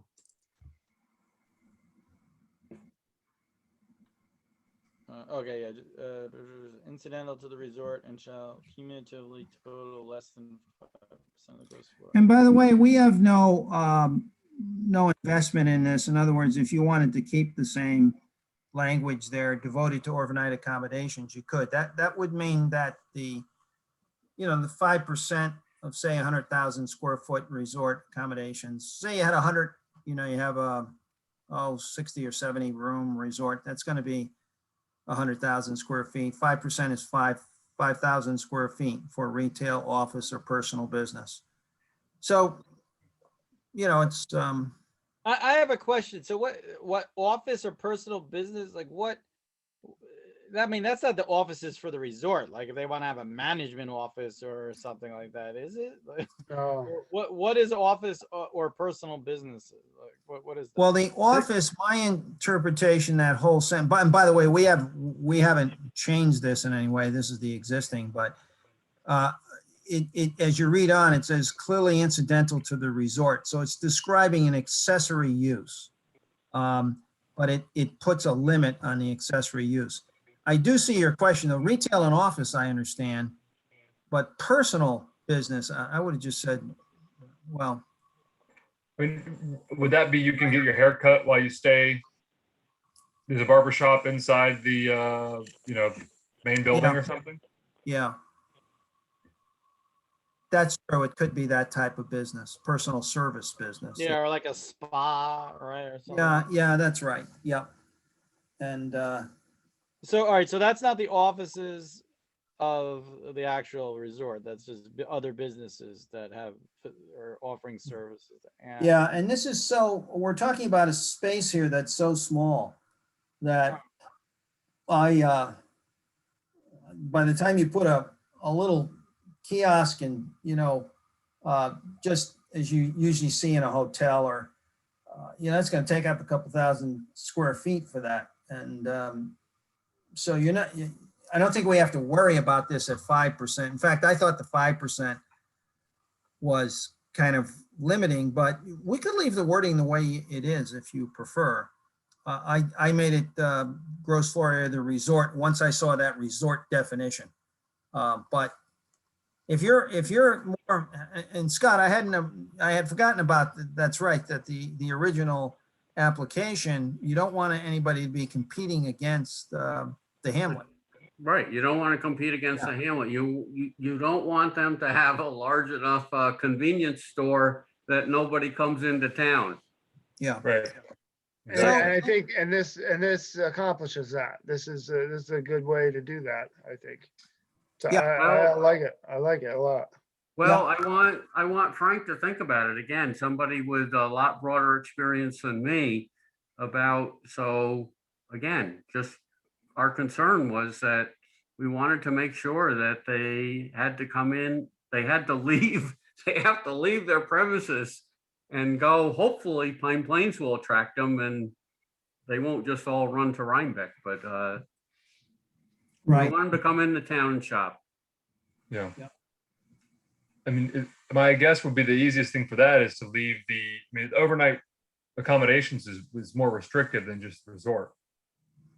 Yes. By definition, right? Yep. So maybe we should just leave it the way that it was. Yeah, then we can leave it. We can leave it the way it is. So that would be the one change. That would be a change here, Taylor. Okay. Yep. That's so weird. And the only other change we made is if you go down a little bit more, Taylor, I think it's at the bottom, right? Now, under parking, when I read this over, it's all fine. Although the guest sleeping room at 1.2 parking spaces, per room, the normal standard is 1. But I wouldn't bother changing it if we added shared parking. In other words, the planning board may reduce the cumulative parking requirements where the applicant can show that there's shared parking among the individual uses of the resort. You know, for Yeah, I don't want them like sprawling out parking lots that are not going to be used everywhere. exactly. That's what this does. That's what E tries to do. So let's take the Durst proposal. If they can show the planning board that, hey, they don't need all this parking and prove it to you, then, you know, you're not making them spread all over the place with car parking. That's not necessary. Right. Right. I mean, like when something's in the middle of town, that's one thing worrying about parking, but like out there, you know, it's Yeah. kind of them, you know, they're not, you know. Yeah, that's their problem. They would be the ones who have to deal with the ruts in the yard when people are parking, you know, off the pavement because there's not enough parking spaces. Let them deal with it. Yeah, exactly. Yep. Okay. All right, good. Yeah, there's no other changes down No here. other changes on that. Okay. So, all right. Taylor, what's the next? So that wraps up item D. Good. Okay. So, So so should we this- have well, do we have to do further work on this or can we do a recommendation regarding this? Yeah. Oh, good I question. think if you can do a recommendation, I think you're okay on a recommendation. With a couple of, what were the couple of things that had further that the nursery school thing just needed to, or did we decide we're just going to strike that? I think you said you would strike, for schools, you'd strike the section 6 on the nursery school prohibition. Mhm. And I what? think, go ahead. Go, The and, striking six. Yeah. all right, that was Yeah. one change, and then the other change is, Is- are we is going? re- Are we is- definitely going back to resort? I mean, are we changing it to resort or keeping it overnight area? Oh, I thought you had decided on that to keep it as is, devoted to overnight accommodations. All right. So, is there any other differences than what's on the screen? So, no, correct, everyone? There was for the first one for senior building. Okay. For senior citizen, we were going to add section 7 from educational facility. Got That it. allows 3 stories or 45 feet. That's if we, you know, and then Frank and I were going to call the fire department to discuss, but add this. So it's going to permit a higher height as number 3 here. So this is going to the senior citizen dwelling. All right. So, and what is this document again? This is, or what section? Or the section? These are all in section 275 or 56 individual standards for special uses. All right. So, Yeah. I look for a motion to adopt these changes as we just described. With that, keeping that one item that we keeping that one item as it was, leaving it in, not changing it to resort, and also unless countermanded by the fire department, adding that section 7 to senior housing. Good. Yep. So moved. Second, Second. all in favor? Aye. All opposed? Okay. Showing that motion carried unanimous. Okay. So Taylor, I think the next 2 are on the overlay district idea, and then I think solar, right? Solar law. Yes. Yeah. By the way, here, if I could give an introduction to the Hamlet Mixed Use Overlay District. By the way, we came up with this. Otherwise, we could just call this, you know, we're talking here primarily about the Catholic school. I'm sorry, the Catholic church property in the Hamlet. And Scott, you had wanted to, for us to develop something here. And so that's what we've tried to do. I still, just so you know, Dara has told me that they are still, I guess, back and forth without much success, I gather, but back and forth occasionally with the archdiocese and I guess the priest that's been involved with the church. So we wrote this trying to do our best not to create one zone, rather an overlay district in which more than one property could apply for it, so that we avoid the charge of spot zoning and just a remapping just for this property. So that's an approach here that we took.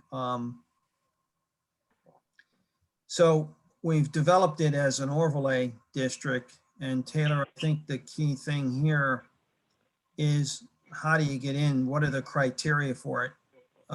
You got to have the 10 acres. You got to have access to the state routes. You got to be in the hamlet zoning districts.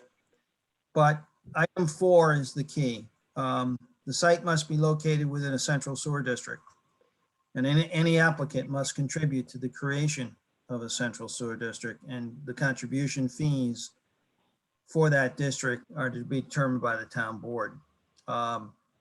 So this gives negotiating clout to the town board in dealing with any applicant that comes in for the district. We made it an overlay because it's something you have to apply for. And, it's not something that the town board has to grant. So Scott, if I remembered the last meeting, you wanted to be able to put the town in a good position to negotiate. And our understanding from the sewer study is that it identifies 3 to 5 acres of the Catholic Church property for the sewage treatment facilities. So, by the way, we're taking on quite a bit here. This one is the big decision to be made, I think, and I would recommend to the committee that this one might go through the town attorney to make sure that, that they want to get this out for public discussion. This might be a separate hearing. This one is, this one is allowing, Taylor, you might go on to what we're allowing here. Right. Because here we are now permitting, it's not so much the uses we're permitting, because they're what the permitted uses in the underlying district. But we are allowing a density that you see the bulk regulations there, D1A, of 10 units to the acre. So you can't build that without the sewer system, and they would have to contribute to the sewer system. That's the idea. And here we're specific that they could do 3 stories, but within the 35 feet. So Well, and if we find the fire department can protect higher, we could go higher. you could, that's right. To me, that's the only issue I've ever dealt with in my career is height restrictions are just limited on what the, local services can provide. And the fire department, when you have ours, a little town part-timers, there's only so much they can do. And even if you give them a ladder truck, I'm not sure they have the expertise to even use it. So you have to see what they can do. Yeah, okay. And then as you go down, we set up some regulations for townhomes, because townhomes, we want to make sure they're a minimum width, they're not too narrow, and they have a certain land area for each unit, and no more than 6 of them are, together, so that you have space between every grouping. So that is the overall approach, that it's this would not be mapped. It would be a text that's inserted into the code. It's an overlay district, or it's almost a floating zone. So you have to apply for it. And then when you apply, you've got to contribute to the sewer district. So in reality, it's probably going to apply, most, almost uniquely to the Catholic Church property. Yeah, I was gonna ask, unfortunately, I don't know, between just my schedule, I didn't get to, I got to spend a couple hours before, maybe not even that long, and go through this, but I didn't get to do all the research as to, I know there's the 2 lots of the Catholic Church that this would apply to.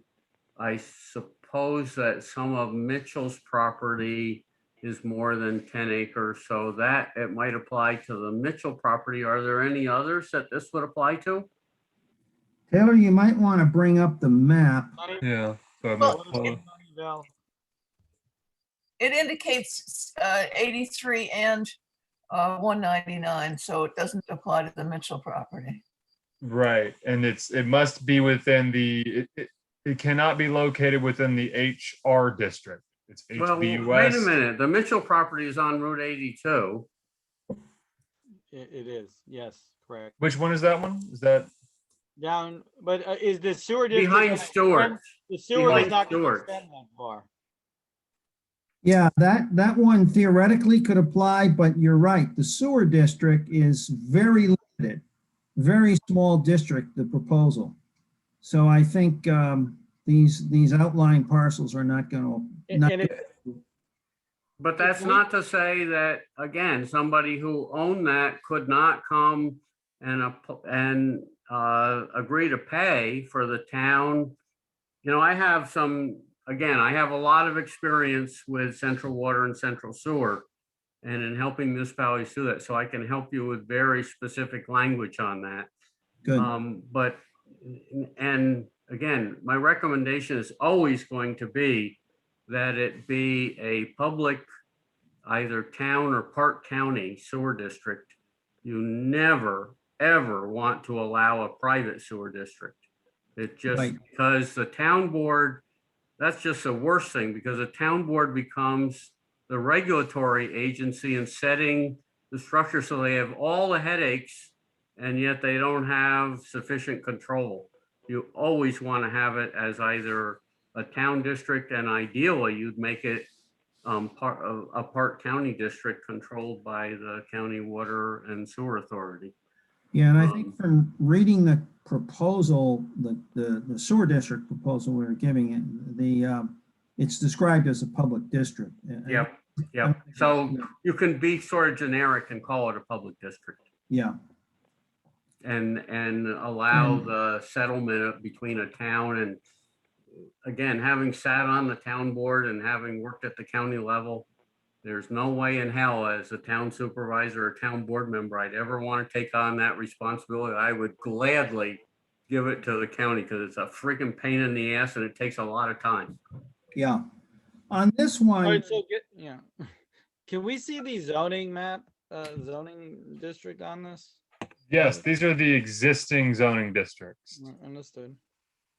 Oh, yeah. So the Mitchell property and the 2 Catholic church lots, I think, are the only 10-acre lots, aren't they?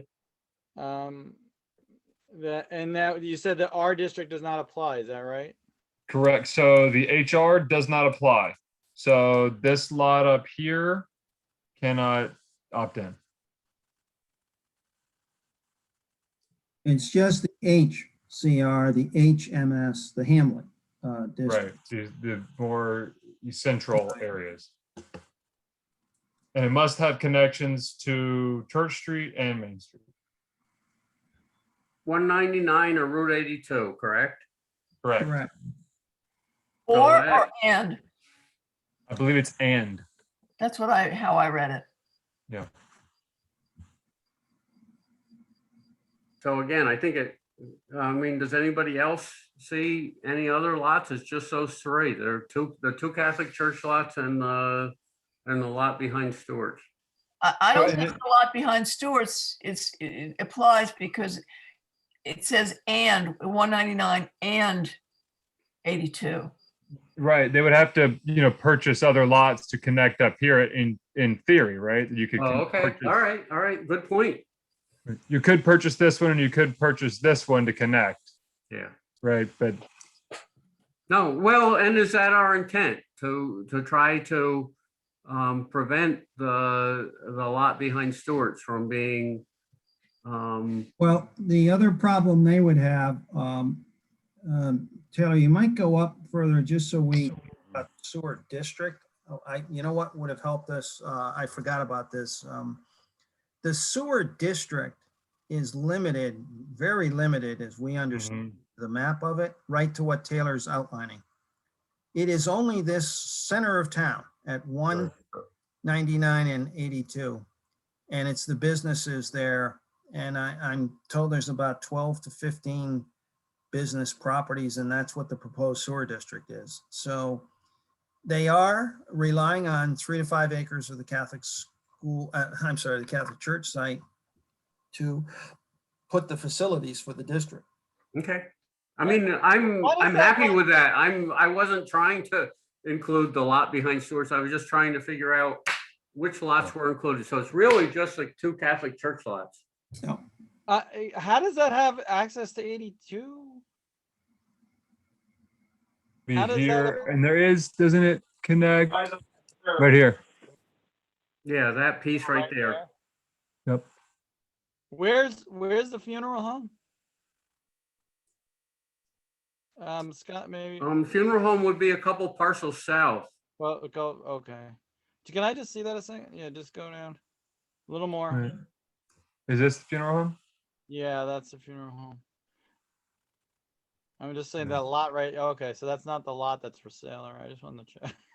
Yeah. That's for sale. This All vacant right, one, no, so, it's so, up here. so basically, it's one parcel then that would. this Right. would- So the one parcel, I don't know, do you know where Joan Franzone lives? She often has a wheelbarrow full of flowers out in front of her house. Okay. My nephew has the Chase homestead with the Marine flag. Right. He would be the house to the north, on the east side of the road. Okay, so my question is, all right, so there's only one that this applies to, but because it's somewhat general in language, that's not spot zoning. Is that what you're? Even though there's no other lot that could ever, this could ever. Yeah, you raised a good question. We're trying to avoid mapping anything just on the Catholic Church property because I think that would raise a question about spot zoning. So we made it a floating zone. It's a text amendment.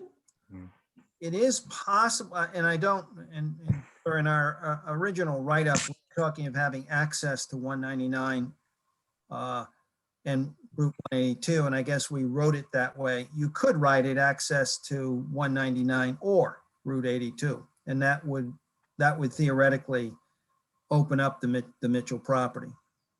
However, and that might be safer for us to do because it would avoid the spot zone argument. On the other hand, though, that Mitchell property would be very difficult to get into the sewer district because the sewer district is so limited in its size. But if it were to get into somehow, it ends up, growing in the future or something. Yeah. What is the downside of the Mitchell property having that possibility of having that floating zone? Again, if you look at this, has changed. The lots, there was a lot line adjustment done, and this lot that's south of Stewart's is now grown. So if you draw a line, so south of Stewart's there's a lot, and then below that there's like the warehouse building lot. Right. So right here, so the line basically comes across from there now. Like draw a line. No, from there across the woods, but kind of So, up like on an angle. Yeah, it goes up on a little bit of an angle. And no, too far.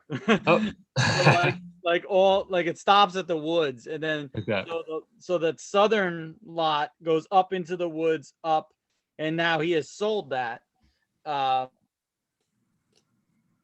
Okay, so this lot down here is sold.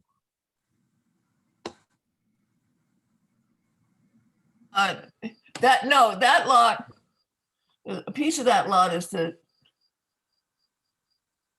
Stewart's has grown to encompass everything up behind the Chinese restaurant and Stewart's and out to, yep, be like next to the post office and everything. So that's how. I know that Okay. probably didn't make sense to anyone, but Yeah. just an FYI. So Yeah. so this southern lot that then goes up into the woods and across is owned by somebody else now, and takes that. My point is, it takes that acreage out of the possibility. And then so a whole bunch of wetland and well protection.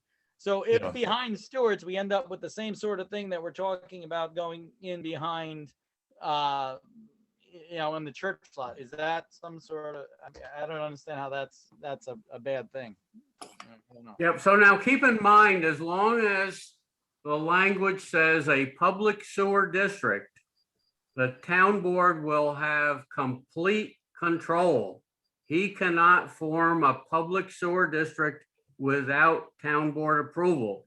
So if you're nervous about what would happen on that property, don't be nervous. The town board has complete control if the language says public sewer district.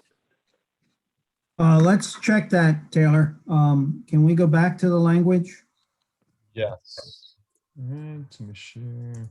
As we would want to make sure that we have, it's, Yeah. and I'm not sure. So let's No. say We say. located within a, well, we have to add the word public then, within a, I would say a I central. would put, so to be even, this is something for Warren to do, but I Yes, probably know more about this than Warren does. And it should say town or Park County Sewer District. but wouldn't that be the same as public? Well, that's where Warren is the attorney and I'm not. Okay, yeah. Well, could I suggest, Scott, I want to suggest that anyway. This is, I think, something Warren should see. But what I would do for now is say the site must be located within a public sewer district. Right. Again, the big language that's in between is the town should not be allowing private water companies or private sewer districts. They are a nightmare. And again, I say this as a former town supervisor and someone who has worked with all 30 municipalities throughout Dutchess County, and it's a nightmare. So I'm sorry, Taylor, in that sentence, we have the word central sewer district 3 times. Right. We should change it to public. And then we should send this to, I would suggest sending this, I was going to suggest in any case, sending this and the solar law to Warren for his review, because I know he's worked in 3 other communities on the solar law. And I think it would be important for him to see this maybe before you send it to the town, before this goes to the town board.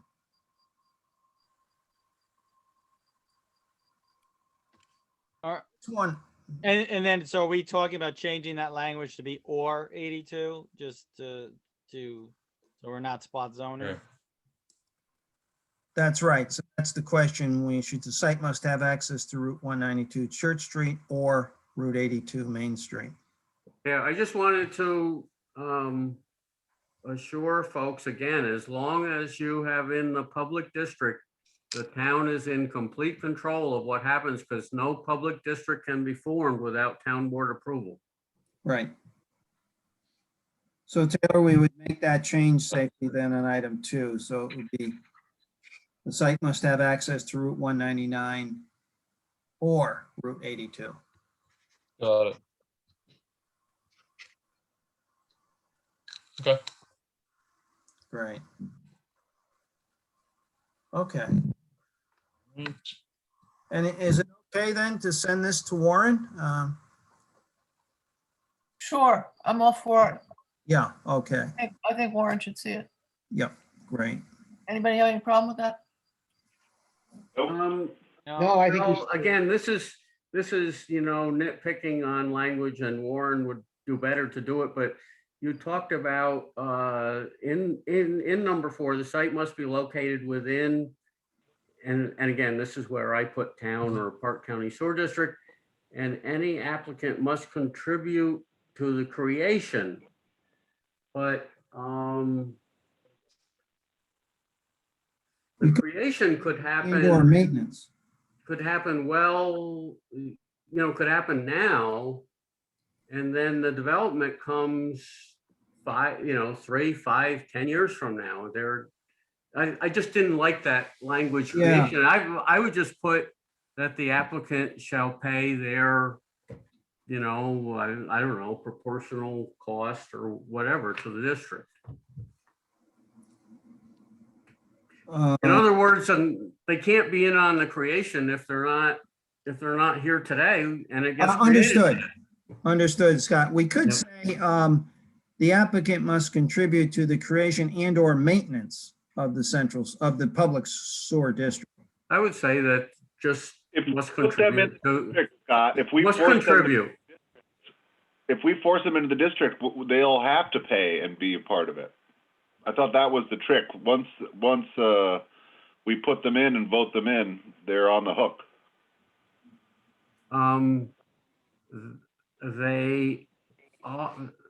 This gets down to just process. Yeah, I would just put them in.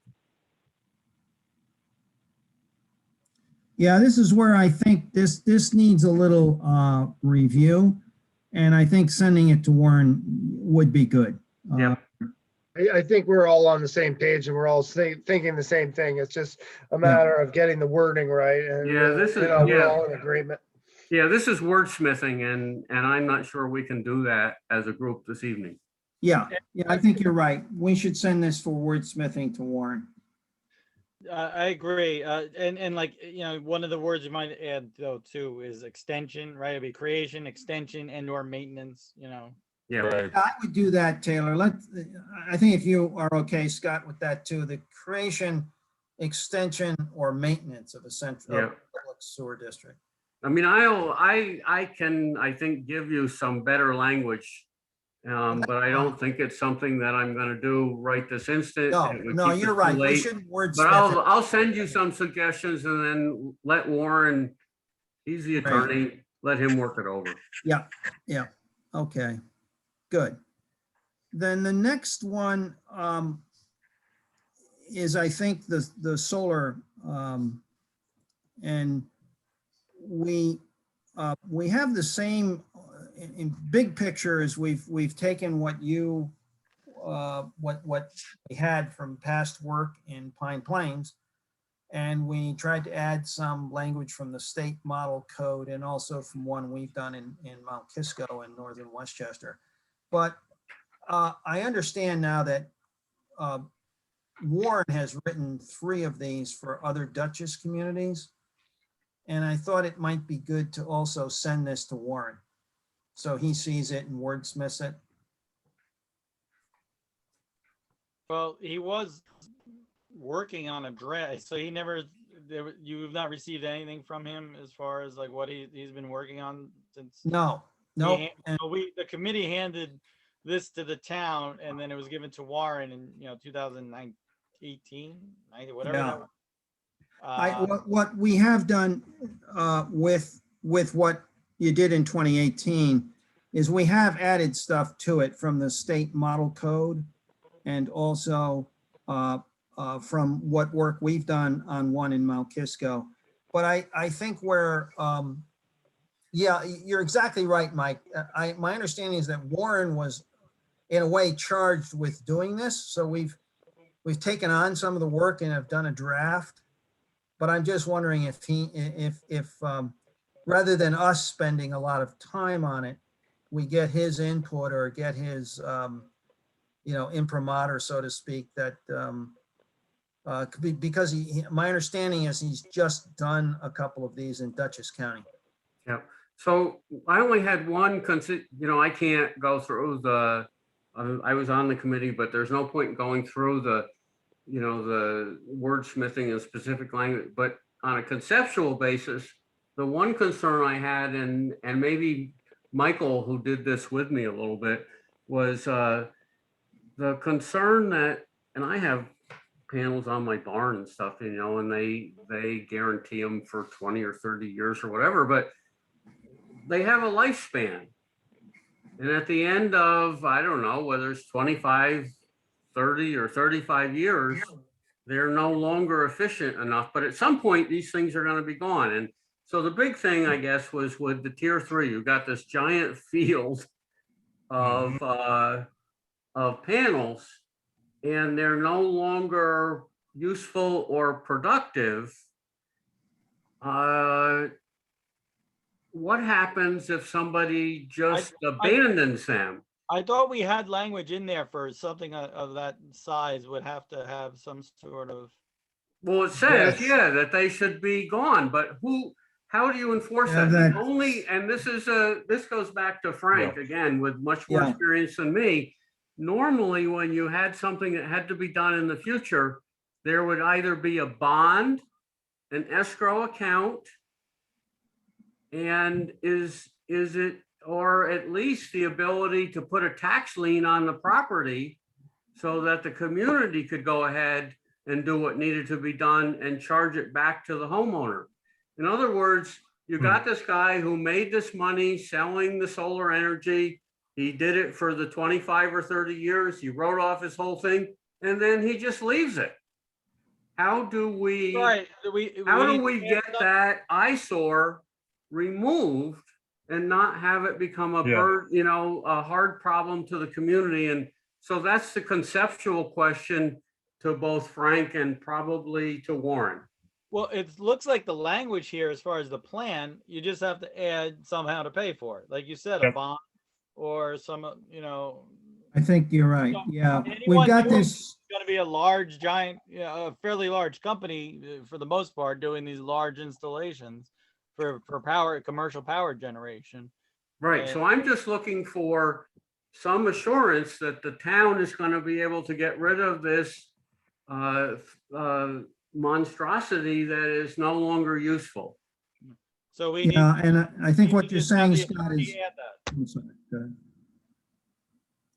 I think what you're saying, Scott, is this is item 6, decommissioning, which Taylor had. Yes. in spring. Yes, decommission. Yes. Yeah, this is where it would go. We might need an item C that is, that gives the town the right to, we're saying that it's at the owner's expense.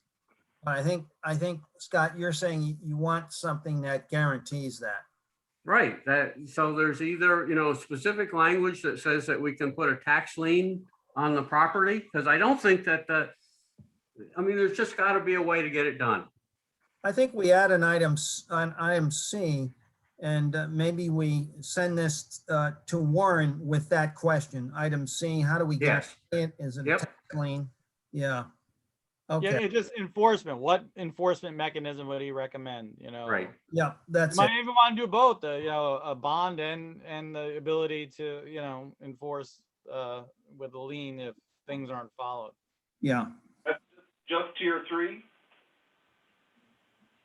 Yes, I think just tier 3. The others are probably small enough. They're not a huge issue. Yeah. Tier 1 is roof mounted accessory for a residential property. Tier 2 is roof mounted accessory for all other uses and ground mounted accessory. But it's all only on-site usage, so it's probably not going to be that big. Right. But wait, tier 2 is only there's no roof mounted for tier 2, was there? Is that what we It's said? roof mounted for non-residential. Okay, right.